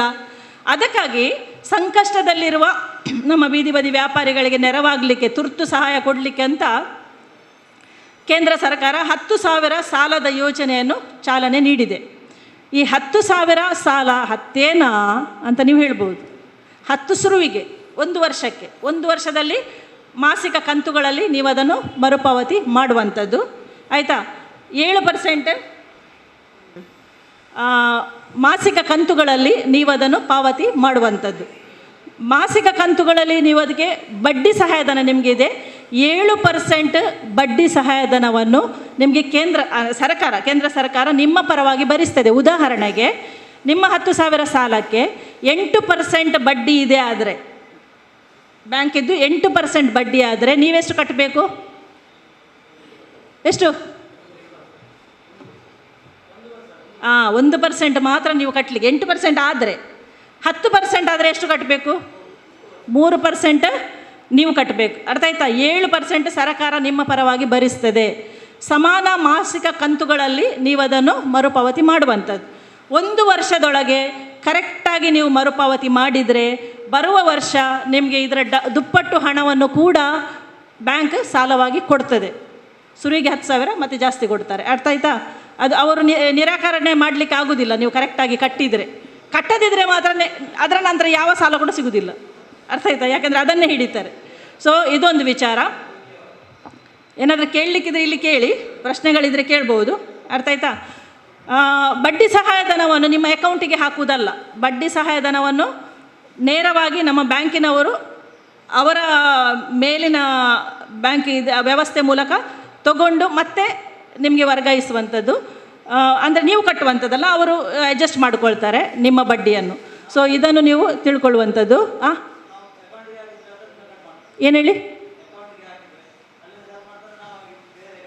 ನೀವು ಕಟ್ಟಬೇಕು. ಯಾಕಂದ್ರೆ ನಿಮಗೆ ಗೊತ್ತಾಗಬೇಕು, ಆಯಿತಾ? ಸುಮ್ಮನೆ ಬ್ಯಾಂಕಿನವರು ಕಟ್ ಮಾಡೋದಿಲ್ಲ, ನೀವು ಕಟ್ಟಬೇಕು. ಮತ್ತು ನೀವು ಕಟ್ ಮಾಡದೆ NPA ಆದರೆ ಮತ್ತೆ ಅವರಿಗೆ ಗೊತ್ತುಂಟು ಏನು ಮಾಡಬೇಕು ಅಂತ. ಕೇಳಿ ಈಗ 7% ಬಡ್ಡಿ ಸಹಾಯಧನ, ಕರೆಕ್ಟಾಗಿ ಮರುಪಾವತಿ ಮಾಡುವವರಿಗೆ ಹೆಚ್ಚಿನ ಸಾಲ. ಮತ್ತು ಇದು ಯಾಕೆ ಇಂಟ್ರೊಡ್ಯೂಸ್ ಮಾಡಿದ್ದು? ಒಂದು ತುರ್ತು ಹಣದ ಅವಶ್ಯಕತೆಯನ್ನು ಪೂರೈಸಲಿಕ್ಕೆ ಒಂದು. ಎರಡನೇದು ನಮ್ಮಲ್ಲಿ ಮರುಪಾವತಿಯ ಹವ್ಯಾಸವನ್ನು ಬೆಳೆಸಲಿಕ್ಕೆ. ನಮಗೊಂದು ಅಭ್ಯಾಸ ಉಂಟು, ಸಾಲ ತಗೊಳ್ಳೋದು ಮತ್ತು ಮರೆತು ಬಿಡೋದು. ಅಥವಾ ಕೆಲವರು ಹೇಳ್ತಾರೆ ನಮಗೆ ಏನು ಅಂತ ಹೇಳಿದರೆ, ಸಾಲನ ಅದು ಸರ್ಕಾರದ್ದಲ್ಲ, ಗವರ್ಮೆಂಟ್ ಕೊಡೋದಲ್ಲ, ಗವರ್ಮೆಂಟ್ಗೆ ಎಲ್ಲಿಂದ, ನಮ್ಮದಲ್ಲ, ನಮ್ಮ ಇದರಿಂದ ಹೋಗೋದಲ್ಲ, ನಾವು ಟ್ಯಾಕ್ಸ್ ಕಟ್ಟಿದ್ದನ್ನೇ ಅವ್ರು ನಮಗೆ ಸಾಲ ಕೊಡೋದು, ಅದೆಂತ ವಾಪಸ್ ಕಟ್ಟೋದು, ಅದು ಮನ್ನಾ ಆಗ್ತದೆ. ನಿಮ್ಗೆ ಹೇಳುವವರು ಇದ್ದಾರೆ, ಆಯಿತಾ, ಜಾಗ್ರತೆ ಇರಿ, ಅವರು ಹೇಳಿ ಹೋಗ್ತಾರೆ, ಆದರೆ ನೀವು ಸಿಕ್ಕಿ ಬೀಳ್ತೀರಿ. ಸಾಲ ತಗೊಂಡ ಮೇಲೆ ಅದನ್ನು ಕಟ್ಟುವಂಥ ಒಂದು ಹವ್ಯಾಸ ನಮ್ಮಲ್ಲಿ ಇರಬೇಕು. ನಾನು ಮೊನ್ನೆ ಹೇಳಿದ್ದೇನೆ, ಇದು ನಾಡಿ ನೋಡುವಂಥ ಒಂದು ಪ್ರಯೋಗ ಅಷ್ಟೇ. ನಿಮ್ಮ ನಾಡಿ ನೋಡ್ತಾರೆ ಕರೆಕ್ಟ್ ಉಂಟಾ, ಮೇಲೆ ಬೀಳ್ಬೋದಾ ಅಂತೇಳಿ, ಆಯಿತಾ. ನೀವು ಕರೆಕ್ಟ್ ಮರುಪಾವತಿ ಮಾಡಿದರೆ ನಿಮ್ಮ ನಾಡಿ ಕರೆಕ್ಟ್ ಉಂಟು, ನಿಮಗೆ ಮುಂದಿನ ಚಿಕಿತ್ಸೆಗೆ ಕಳಿಸ್ತಾರೆ, ಇಲ್ಲದಿದ್ದರೆ ಅಲ್ಲಿಂದಲೇ ವಾಪಸ್ ಮತ್ತೆ ನಿಮಗೆ ಸಾಲ ಸಿಗುವುದಿಲ್ಲ. ಅದಕ್ಕೆ ನಾನು ಹೇಳಿದೆ, ಈ ಸಾಲದ ನಿಮ್ಮ ರೆಕಾರ್ಡ್ ಕರೆಕ್ಟ್ ಆಗಬೇಕು, ಅದಕ್ಕೆ ಒಂದು ಅವಕಾಶ. ಇದು ಬರೀ ಸಣ್ಣ ಮೊತ್ತ. ನೀವು 2 ಲಕ್ಷ ತೊಗೊಂಡು ನಿಮಗೆ ಕಟ್ಟಲಿಕ್ಕೆ ಆಗಲಿಲ್ಲ, ಅದು ನಾವು ಹೇಳ್ಬೋದು. ಆದರೆ 10,000 ತೊಗೊಂಡು ಕಟ್ಟಲಿಕ್ಕೆ ಆಗಲಿಲ್ಲ ಅಂತ ಹೇಳಲಿಕ್ಕೆ ಆಗೋದಿಲ್ಲ. ನಿಮಗೆ ಹೆಚ್ಚು ಅಂದರೆ 800ರಿಂದ 900 ರೂಪಾಯಿ ತಿಂಗಳಿಗೆ ಕಟ್ಟಲಿಕ್ಕೆ ಬರ್ಬೋದು. ನಿಮಗೆ ಸಾಲದ ಹಣದ ಅವಶ್ಯಕತೆಯೇ ಇಲ್ಲ ಅಂತ ತಿಳ್ಕೊಳ್ಳಿ. ಯಾಕಂದರೆ ದಿನಕ್ಕೆ 2,000 3,000 ನಾವು ದುಡಿತೇವೆ ಅಂತ ಕೆಲವರು ಇದ್ದಾರಾದರೆ ನನಗೆ 10,000 ಎಂಥದಕ್ಕೆ ಅಂತ ನೀವು ಭಾವಿಸ್ಬೋದು. ಪರವಾಗಿಲ್ಲ, ತಗೊಂಡು ನಿಮ್ಮ ಕ್ರೆಡಿಟ್ ರೆಕಾರ್ಡ್ ಸರಿ ಮಾಡಿಕೊಳ್ಳಿ. ಮತ್ತು ಅದರಲ್ಲಿ ಹಣವನ್ನು ಬೇಕಿದ್ರೆ ಅಕೌಂಟಲ್ಲಿ ಹಾಗೇ ಇರಲಿ, ನಿಮಗೆ ಬೇಡ ಅಲ್ಲ, ಹಾಗೇ ಇರಲಿ. ತಿಂಗಳಿಗೆ ಅದರಿಂದಲೇ ನೀವು ಕಟ್ಟಿ, ಅಲ್ಲಿಗೆ ಮುಗೀತು. ನಿಮ್ಮ ರೆಕಾರ್ಡ್ ಕರೆಕ್ಟ್ ಆಯಿತು, ನಿಮ್ಮ ಸಿಬಿಲ್ ಸ್ಕೋರ್ ಸರಿ ಆಯಿತು, ನೆಕ್ಸ್ಟ್ ಸಾಲಕ್ಕೆ ನಿಮಗೆ ತೊಂದರೆ ಆಗೋದಿಲ್ಲ. ಅರ್ಥ ಆಯ್ತಾ? ಇದು ವಿಚಾರ. ಇನ್ನೊಂದು ವಿಚಾರ ಇದೆ, ಡಿಜಿಟಲ್ ಪೇಮೆಂಟ್, ಕ್ಯಾಶ್ ಟ್ರಾನ್ಸಾಕ್ಷನನ್ನು ಆದಷ್ಟು ಕಡಿಮೆ ಮಾಡಿ ಡಿಜಿಟಲ್ ವ್ಯವಹಾರವನ್ನು ಉತ್ತೇಜಿಸುವಂತಹ ಒಂದು ಪ್ಲ್ಯಾಟ್ಫಾರ್ಮನ್ನು ಕೇಂದ್ರ ಸರ್ಕಾರ ಈಗಾಗಲೇ ಚಾಲನೆಗೆ ತಂದಿದೆ. ಮತ್ತು ಹೆಚ್ಚಿನ ವಿಷಯಗಳಲ್ಲಿ ಡಿಜಿಟಲ್ ಪೇಮೆಂಟೇ ನಡೀತಾ ಇದೆ. ನಿಮಗೆ ಗೊತ್ತಿರ್ಬೋದು, ಗೂಗಲ್ ಪೇ, ಫೋನ್ಪೇ, ಭೀಮ್ ಆ್ಯಪ್, ಇನ್ಯಾವುದುಂಟು, ಪೇಟಿಎಮ್, ಇನ್ನು ಕೆಲವುಂಟು. ಇವುಗಳ ಮೂಲಕ ಫೋನಲ್ಲೇ ನೀವು ವ್ಯವಹಾರವನ್ನು ಮಾಡುವಂಥದ್ದು. ಬ್ಯಾಂಕ್ ಅಕೌಂಟ್ ಇರಬೇಕು, ಅಕೌಂಟಲ್ಲಿ ಹಣ ಇರಬೇಕು, ಆಯಿತಾ. ಸೊ ಇದು ಫೋನ್ ಮೂಲಕ ನೀವು ವ್ಯವಹಾರ ಮಾಡುವಂಥದ್ದು. ಇದರ ಮೂಲಕ ಮಾಡಿದರೆ ಏನಾಗ್ತದೆ, ನಿಮಗೆ ಒಂದು ನೀವು ಕರೆಕ್ಟಾಗಿ ಮರುಪಾವತಿ ಮಾಡಿರುವುದಕ್ಕೆ ಮತ್ತು ನೀವು ಡಿಜಿಟಲ್ ಪೇಮೆಂಟನ್ನು ನಿಮ್ಮ ಗ್ರಾಹಕರಿಂದ ತಗೊಂಡಿರುವುದಕ್ಕೆ 1 ವರ್ಷಕ್ಕೆ 1,200 ರೂಪಾಯಿವರೆಗೆ ಕ್ಯಾಶ್ ಬ್ಯಾಕ್ ನಿಮಗೆ ಸಿಗಲಿಕ್ಕೆ ಅವಕಾಶ ಇದೆ. ಈಗ ನಿಮ್ಮ ವ್ಯವಹಾರಕ್ಕೆ ಹೇಗೆ ಕ್ಯಾಶ್ ಬ್ಯಾಕ್ ಸಿಗ್ತದೆ? ಫಸ್ಟ್ 100 ಗ್ರಾಹಕರು, ನಿಮ್ಮ 100 ಗ್ರಾಹಕರು ಫಸ್ಟಿಗೆ ನಿಮಗೆ ಫೋನ್ಪೇ ಅಥವಾ ಗೂಗಲ್ ಪೇ ಅಥವಾ ಭೀಮ್ ಆ್ಯಪ್ ಅಥವಾ ಯಾವುದರ ಮೂಲಕ ನಿಮಗೆ ಹಣವನ್ನು ನಿಮ್ಮ ಅಕೌಂಟಿಗೆ ವರ್ಗಾವಣೆ ಮಾಡಿದರು 100 ಜನ, ಆಗ ನಿಮಗೆ 50 ರೂಪಾಯಿ ನಿಮ್ಮ ಅಕೌಂಟಿಗೆ ಬೀಳ್ತದೆ, ಆಯಿತಾ. ಆಮೇಲೆ ವಾಪಸ್ 50 ಜನ ಮಾಡಿದರು, ಆಗ 25 ರೂಪಾಯಿ ಬೀಳ್ತದೆ. ಆಮೇಲೆ ವಾಪಸ್ 100 ಜನ ಮಾಡಿದರು, ವಾಪಸ್ 25 ರೂಪಾಯಿ ಬೀಳ್ತದೆ. ಅಂದರೆ 100 ರೂಪಾಯಿ ನಿಮಗೆ ಈ ಟ್ರಾನ್ಸಾಕ್ಷನಿಗೆ ನಿಮಗೆ ಕ್ಯಾಶ್ ಬ್ಯಾಕ್ ಆಗಿ ಸಿಗ್ತದೆ. ಅರ್ಥ ಆಯ್ತಾ? ಇದನ್ನು ಪಡ್ಕೊಳ್ಳಿಕ್ಕೆ ನೀವು ಮತ್ತು ನಿಮ್ಮ ವ್ಯವಹಾರ ಇದರ ಮೂಲಕ ಒಳ್ಳೆ ರೀತಿಯಲ್ಲಿ ನಡೆಸಲಿಕ್ಕೆ ನಿಮಗೆ ಆಗ್ತದೆ. ಇದು ಕೇಂದ್ರ ಸರ್ಕಾರದ ಒಂದು ಯೋಜನೆ. ಇದರ ಮೂಲಕ ನಗದು ರಹಿತ ವಹಿವಾಟು ಮಾಡುವಂಥ ಒಂದು ಉದ್ದೇಶ, ಆಯಿತಾ. ಇದು ವಿಚಾರಗಳು. ಈಗ ಎಷ್ಟು ಜನರಿಗೆ ಸಾಲ, ಆಗ ನಾನು ಕೇಳಿದೆ, ಇನ್ನೊಮ್ಮೆ ಹೇಳಿ ನನಗೆ, ಎಷ್ಟು ಜನರಿಗೆ ಸಾಲಕ್ಕೆ ಅರ್ಜಿ ಹಾಕಿದ್ದೀರಿ 10,000 ಸಾಲಕ್ಕೆ? ಎಷ್ಟು ಜನ ಇದರಲ್ಲಿ? 1 2 3 4 5 6 7 8 9 10 11 12 13 14 15 16 17 18 19 20 21 22 23 ಹಾಕದವರು ಎಷ್ಟು ಜನ? ಅರ್ಜಿ ಹಾಕದವರು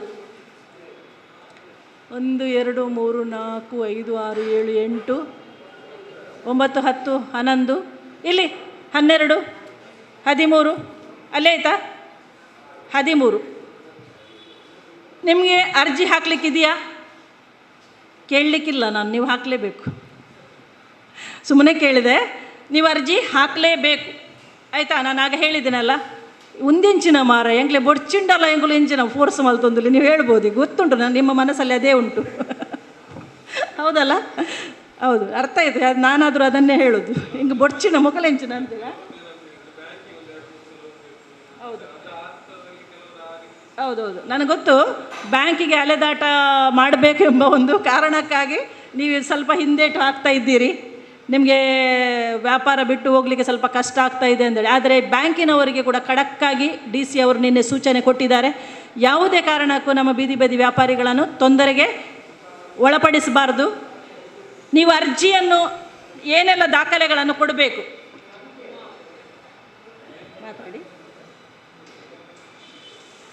ನೋಡಿ. ಪಾಸ್ಪೋರ್ಟ್ ಅಳತೆಯ ಫೋಟೋ ಕೊಡಬೇಕು ನೀವು, ಕುಟುಂಬ ಸದಸ್ಯರನ್ನೊಳಗೊಂಡ ಫೋಟೋ ನಿಮ್ಮ ಹತ್ರ ಇದೆ, ಅದು ಈಗಾಗಲೇ ನೀವು ಕೊಟ್ಟಿದ್ದೀರಿ, ಅದನ್ನು ತರಬೇಕು. ಮತ್ತು ಅಂಗಡಿ ಎದುರಲ್ಲಿ ನಿಂತ ಒಂದು ಫೋಟೋ ಉಂಟಲ್ಲ. ರೇಷನ್ ಕಾರ್ಡ್ ಉಂಟಾ ಎಲ್ಲರ ಹತ್ರ? ಆಧಾರ್ ಕಾರ್ಡ್, ಎಷ್ಟು ಜನರ ಹತ್ರ ಆಧಾರ್ ಕಾರ್ಡ್ ಇಲ್ಲ? ಅಧಿಕೃತವಾಗಿ ಭಾರತದ ಪ್ರಜೆಗಳು ನೀವು ಸರಿ, ಹೌದು, ಆಧಾರ್ ಕಾರ್ಡ್ ಇರಲೇಬೇಕು, ಕಡ್ಡಾಯ ಅದು ಎಲ್ಲದಕ್ಕೆ. ಈಗ ಮತದಾರರ ಗುರುತಿನ ಚೀಟಿ, ವೋಟರ್ ID ಉಂಟಲ್ಲ? ಇಲ್ಲದವರು ಇರಲಿಕ್ಕಿಲ್ಲ.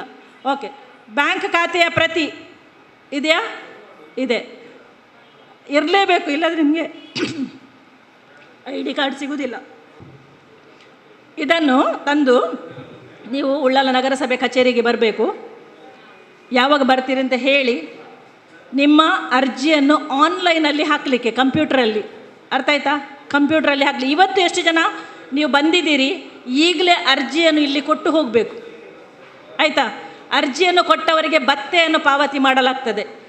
ಇವತ್ತಿನ ಭತ್ಯೆ ಉಂಟು ನಿಮಗೆ ಬಂದಿದ್ದಕ್ಕೆ, ಆಯಿತಾ? ಅದನ್ನು ಪಾವತಿ ಮಾಡಲಾಗ್ತದೆ. ದಯವಿಟ್ಟು ಅದು ಅರ್ಜಿಯನ್ನು ಕೊಟ್ಟು ಹೋಗಿ. ಮತ್ತು ಬೇರೆ ಯಾರಿದ್ದಾರೆ ಬೀದಿ ಬದಿ ವ್ಯಾಪಾರಿಗಳು, ಇದು ವೋಟರ್ ID ಇಲ್ಲದಿದ್ದರೆ ಕೂಡ, ನಿನ್ನೆ ನಮ್ಮ ರೋಹಿನಾಥ್ ಇಡೀ ಬೀದಿಗಳನ್ನು ರಾತ್ರಿ 8:30ವರೆಗೆ ಸುತ್ತಾಡಿ ಎಷ್ಟೋ 25-40 ಜನರನ್ನು ಹುಡುಕಿದ್ದಾರೆ ನಿನ್ನೆ ರಾತ್ರಿ, ಆಯಿತಾ? ಈಗ ಯಾರು ನಿಮ್ಮನ್ನು ಹೊರತು ID ಕಾರ್ಡ್ ಮತ್ತು ವೆಂಡಿಂಗ್ ಸರ್ಟಿಫಿಕೇಟ್ ಇಲ್ಲದವರು ಯಾರಾದರೂ ಇದ್ದಾರಾದರೆ ಅವರು ಕೂಡ ಬರ್ಬೋದು. ಈ ನಗರದ ನಿವಾಸಿಗಳಲ್ಲ, ಕೇಳಿ, ಈ ನಗರದ ನಿವಾಸಿಗಳಲ್ಲ, ಉಳ್ಳಾಲದವರಲ್ಲ ಅವರು. ಎಲ್ಲೋ ಹತ್ತಿರದ ಊರುಗಳು, ತಲಪಾಡಿ ಇರ್ಬೋದು, ಅಥವಾ ಆಚೆ ಮಂಗಳೂರಿನವರು, ಅಥವಾ ಆ ಕಡೆ ಪುತ್ತೂರು, ಬೇರೆ ಬೇರೆ ಏರಿಯಾದಿಂದ ಬರ್ತಾರೆ, ಇಲ್ಲಿ ಮಾರಾಟ ಮಾಡ್ತಾರೆ ಮತ್ತು ವಾಪಸ್ ಹೋಗ್ತಾರೆ. ಅಥವಾ ಬೇರೆ ಜಿಲ್ಲೆಯಿಂದ ಅಥವಾ ಬೇರೆ ರಾಜ್ಯದಿಂದ ಬಂದಿದ್ದಾರೆ, ಇಲ್ಲಿ ವಾಸವಿದ್ದು ಇಲ್ಲಿ ವ್ಯಾಪಾರ ಮಾಡ್ತಾರೆ. ಅವರ ಆಧಾರ ಎಲ್ಲ ಅಲ್ಲಿದ್ದು ಆದರೂ ಪರವಾಗಿಲ್ಲ, ಅವರಿಗೆ ಇಲ್ಲಿ ಶಿಫಾರಸು ಪತ್ರ ಕೊಡಲಿಕ್ಕೆ ಆಗ್ತದೆ. ಇದಕ್ಕೆ ಮಾತ್ರ, ಯಾವುದಕ್ಕೆ? ಸಾಲಕ್ಕೆ ಮಾತ್ರ ಇದು ಶಿಫಾರಸು ಪತ್ರ. ಆ ಶಿಫಾರಸು ಪತ್ರವನ್ನು ಈ ನಗರ ಸ್ಥಳೀಯ ಸಂಸ್ಥೆಯಿಂದ ಕೊಟ್ಟು ಅವರಿಗೆ 10,000 ಸಾಲವನ್ನು ಒದಗಿಸಲಿಕ್ಕೆ ಸಾಧ್ಯ ಉಂಟು, ಮತ್ತು ಅದು ಮಾಡಲೇಬೇಕಾಗ್ತದೆ. ಯಾಕೆಂದರೆ ಅವರು ರಾಜ್ಯ ಬೇರೆ ಇರ್ಬೋದು, ಜಿಲ್ಲೆ ಬೇರೆ ಇರ್ಬೋದು, ಆದರೆ ವ್ಯಾಪಾರ ಇಲ್ಲಿ ಮಾಡ್ತಾರೆ, ಅವರ ಜೀವನೋಪಾಯ ಇಲ್ಲಿರುವುದು, ಅದಕ್ಕಾಗಿ ಅವರಿಗೆ ಕೊಡಲೇಬೇಕು. ಸೊ ಶಿಫಾರಸು ಪತ್ರದ ಮೂಲಕ ಅವರಿಗೆ ಸಾಲವನ್ನು ಕೊಡುವ ಒಂದು ವ್ಯವಸ್ಥೆ ಇದೆ. ಎಲ್ಲ ಅರ್ಜಿಗಳನ್ನು ಆನ್ಲೈನಲ್ಲಿ ಹಾಕಲಿಕ್ಕೆ ಉಂಟು, ಅಂದರೆ ಕಂಪ್ಯೂಟರಲ್ಲಿ. ನಿಮ್ಮಲ್ಲಿ ಇದು ಅರ್ಜಿ ನಮೂನೆ ಇದೆ, ಅದರಲ್ಲಿ ತಗೊಳ್ತಾರೆ, ಆ ವಿವರಗಳನ್ನು ಆನ್ಲೈನ್ಗೆ ಹಾಕ್ತಾರೆ. ಆನ್ಲೈನ್ಗೆ ಹಾಕಿದಾಗ ನಿಮ್ಮ ಮೊಬೈಲಿಗೆ OTP ಬರ್ತದೆ. ಆಗ ಬ್ಯಾಂಕ್ ಬಗ್ಗೆ ಹೇಳಿದ್ರಲ್ಲ, OTP ಇಂದ ಆನ್ಲೈನ್ ಮಾಡುವಾಗ ಕೂಡ OTP ಬರ್ತದೆ ನಿಮ್ಮ ಮೊಬೈಲಿಗೆ. ಅದಕ್ಕೆ ನಿಮ್ಮಲ್ಲಿರುವ ಮೊಬೈಲ್ ಸಂಖ್ಯೆ ನಿಮ್ಮ ಆಧಾರ್ ಕಾರ್ಡ್ಗೆ ಲಿಂಕ್ ಆಗಿದೆಯಾ ಅಂತ ನೋಡಬೇಕು ನೀವು. ಒಂದು ವೇಳೆ ನೀವು ಆಧಾರ್ ಮಾಡುವಾಗ ನೀವು ಕೊಟ್ಟ ಮೊಬೈಲ್ ಸಂಖ್ಯೆಯನ್ನು ನೀವು ಕಳ್ಕೊಂಡಿದ್ದೀರಿ, ಅಥವಾ ಈ ಸಾಲದವರು ಕಿರಿಕಿರಿ ಮಾಡ್ತಾರೆ ಲಾಕ್ಡೌನ್ ಅಲ್ಲಿ ಅಂತೇಳಿ ಆ ಸಿಮ್ಮನ್ನು ತೆಗೆದು ಬಿಸಾಡಿ ಬೇರೆ ಸಿಮ್ ಹಾಕ್ಕೊಂಡಿದ್ದೀರಿ, ಆಗ ತೊಂದರೆ ಸರಿ ಮಾಡ್ಬೋದು. ಈಗ ನಿಮ್ಮ ಕೈಯಲ್ಲಿರುವ ಮೊಬೈಲ್ ಸಂಖ್ಯೆಯನ್ನು ಪೋಸ್ಟ್ ಆಫೀಸ್ಗೆ ಅಥವಾ ಕಾಮನ್ ಸರ್ವಿಸ್ ಸೆಂಟರ್ಗೆ ಕೊಂಡೋಗಿ ಅವರ ಹತ್ರ ಕೊಟ್ಟು ಇದನ್ನು ನನಗೆ ಜೋಡಣೆ ಮಾಡಿಸಿ ಕೊಡಿ ಅಂತ ಹೇಳಿ ಅವರು ಜೋಡಣೆ ಮಾಡಿಸಿ ಕೊಡ್ತಾರೆ, ಅರ್ಥ ಆಯ್ತಾ? ಅದನ್ನು ಮಾಡಿದ ನಿಮ್ಮಲ್ಲಿ ಆಗ ನಿಮಗೆ OTP ಅದೇ ಮೊಬೈಲ್ಗೆ ಬರ್ತದೆ, ಮತ್ತು ಅಲ್ಲೇ ನಿಮಗೆ ಆ OTPಯನ್ನು ಹಾಕಿ ನಮ್ಮ ಆನ್ಲೈನ್ ಅರ್ಜಿಯನ್ನು ಮುಂದುವರಿಸಿಕೊಂಡು ಹೋಗಲು 2-3 ಸಲ ಬರ್ತದೆ ಅದು OTP, ಆಯ್ತಾ? ಆಮೇಲೆ ನಿಮ್ಮ ಅರ್ಜಿ ಆನ್ಲೈನ್ ಆಗ್ತದೆ. ಆದಮೇಲೆ ಆ ಅರ್ಜಿ ಮಾರ್ಕೆಟ್ ಪ್ಲೇಸಲ್ಲಿ ಬೀಳ್ತದೆ, ಅಂದರೆ ಆನ್ಲೈನಲ್ಲಿ ಅದು ಬ್ಯಾಂಕಿನವರು, ಆಯಾ ಬ್ಯಾಂಕಿನವರು ಅದನ್ನು ಪಿಕ್ ಮಾಡ್ತಾರೆ. ಆಮೇಲೆ ಅದನ್ನು ವೆರಿಫೈ ಮಾಡಿ ನೀವು ಆನ್ಲೈನ್ ಮಾಡಿದ ಅರ್ಜಿಯ ಸ್ವೀಕೃತಿ ಪತ್ರ ಅಂತಿದೆ, ಅದನ್ನು ತಗೊಂಡು ಮುನ್ಸಿಪಾಲಿಟಿಯಿಂದ ನೀವು ಬ್ಯಾಂಕ್ ಮ್ಯಾನೇಜರ್ ಹತ್ರ ಹೋಗಬೇಕು. ನಿಮ್ಮ ಸಂಬಂಧಪಟ್ಟ ಬ್ಯಾಂಕಿನ ಬ್ಯಾಂಕ್ ಮ್ಯಾನೇಜರ್ ಹತ್ರ ಹೋಗಬೇಕು. ಅಲ್ಲಿ ಹೋಗಿ ಅವರಿಗೆ ಆ ಸ್ವೀಕೃತಿ ಪತ್ರವನ್ನು ತೋರಿಸಿದಾಗ ಅವರು ಸಂಬಂಧಪಟ್ಟ ಸಿಬ್ಬಂದಿಯನ್ನು ಕರೆಸಿ, ಸಾಲಕ್ಕೆ ನೋಡಿಕೊಳ್ಳುವ ಸಿಬ್ಬಂದಿ ಇರ್ತಾರೆ, ಅವರನ್ನು ಕರೆಸಿ ಅವರ ಹತ್ರ ಈ ಅರ್ಜಿಯನ್ನು ಕೊಟ್ಟು ಇದನ್ನು ನೋಡ್ಲಿಕ್ಕೆ ಹೇಳ್ತಾರೆ, ಅರ್ಥ ಆಯ್ತಾ? ನಿಮಗೆ ಅಲ್ಲೇ ಕೂರಿಸಿ ಅಥವಾ ಅಲ್ಲೇ ನಿಮ್ಮ ಹತ್ರ ಅದನ್ನು ಮುಂದುವರಿಸಿ. ಒಂದು ವೇಳೆ ಅವರು ಬಿಸಿ ಇದ್ದಾರೆ, ನಿಮಗೆ ಹೇಳ್ತಾರೆ ಇಷ್ಟು ಟೈಮಿಗೆ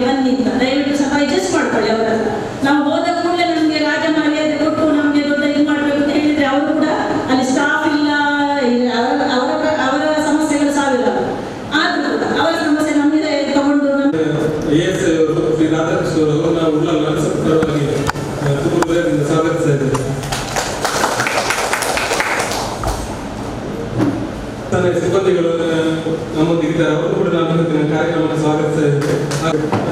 ನೀವು ಬೇಕಾದ್ರೆ ಕೇಳ್ತೀನಿ.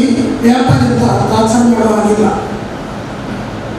ಆದರೆ ಅವರಿಗೆ ಅವ್ರದ್ದೇ ಆದಂಥ ಒಂದು ಘನತೆ ಅಂತ ಇರ್ತದೆ. ಆ ಘನತೆ ಏನಪ್ಪ ಅಂತ ಹೇಳಿದ್ರೆ, ನಾವು ಸಮಾಜದಲ್ಲಿ ನಡೆಯುವಂಥ ಅದೆಷ್ಟೋ ಕೃತ್ಯಗಳ ಕಡೆ ಗಮನ ಕೊಡದೆ ನಮ್ಮ ಹೊಟ್ಟೆಪಾಡಿಗೋಸ್ಕರ ನಾವೊಂದು ವ್ಯಾಪಾರವನ್ನು ಮಾಡ್ತಾ ಇದ್ದೇವೆ. ಈ ವ್ಯಾಪಾರದಲ್ಲಿ ಹಲವು ರೀತಿಯ ಸಮಸ್ಯೆಗಳಿದೆ. ಯಾವ ರೀತಿಯ ಸಮಸ್ಯೆ ಅಂದರೆ, ನಾವು ಮಾಡುತ್ತಿರುವ ವ್ಯಾಪಾರದ ಬಗ್ಗೆ ಬಹುಶಃ ಪೊಲೀಸರು ಪದೇ ಪದೇ ನಿಮಗೆ ಸಣ್ಣ ಪ್ರಕರಣಗಳನ್ನು ದಾಖಲಿಸ್ತಿರ್ಬೋದು. ಆರೋಗ್ಯ ಅಧಿಕಾರಿಗಳು ಬಂದು ನಿಮ್ಮ ಬಗ್ಗೆ ಪ್ರಕರಣಗಳನ್ನು ದಾಖಲಿಸಬಹುದು. ಸಂಬಂಧಪಟ್ಟ ಪಂಚಾಯತ್ ಆಗಲಿ ಅಥವಾ ನಗರಸಭೆ ಆಗಲಿ ನಿಮ್ಮ ಮೇಲೆ ಪ್ರಕರಣಗಳನ್ನು ದಾಖಲಿಸಬಹುದು. ಆದರೆ ಈ ಎಲ್ಲ ಪ್ರಕರಣ ದಾಖಲಿಸುವಂಥ ಎಲ್ಲ ಅಧಿಕಾರಿಗಳು ನಿಮ್ಮ ಮೇಲೆ ಯಾವುದೇ ಪ್ರಕರಣವನ್ನು ದಾಖಲಿಸದೆ ಸುಮ್ಮನೆ ಇರ್ತಾರೆ. ಯಾಕಂತ ಹೇಳಿದ್ರೆ ಅವರಿಗೆ ತಿಳಿದಿದೆ, ಇವರು ಹೊಟ್ಟೆಪಾಡಿಗೋಸ್ಕರ ತಮ್ಮ ಒಂದು ಘನತೆಯ ವ್ಯಾಪಾರವನ್ನು ಮಾಡ್ತಾ ಇದ್ದಾರೆ. ಆದರೆ ಬಂಧುಗಳೇ, ನೀವು ಅದನ್ನು ಯಾವತ್ತೂ ತಪ್ಪಾಗಿ ತಿಳ್ಕೊಳ್ಬೇಡಿ.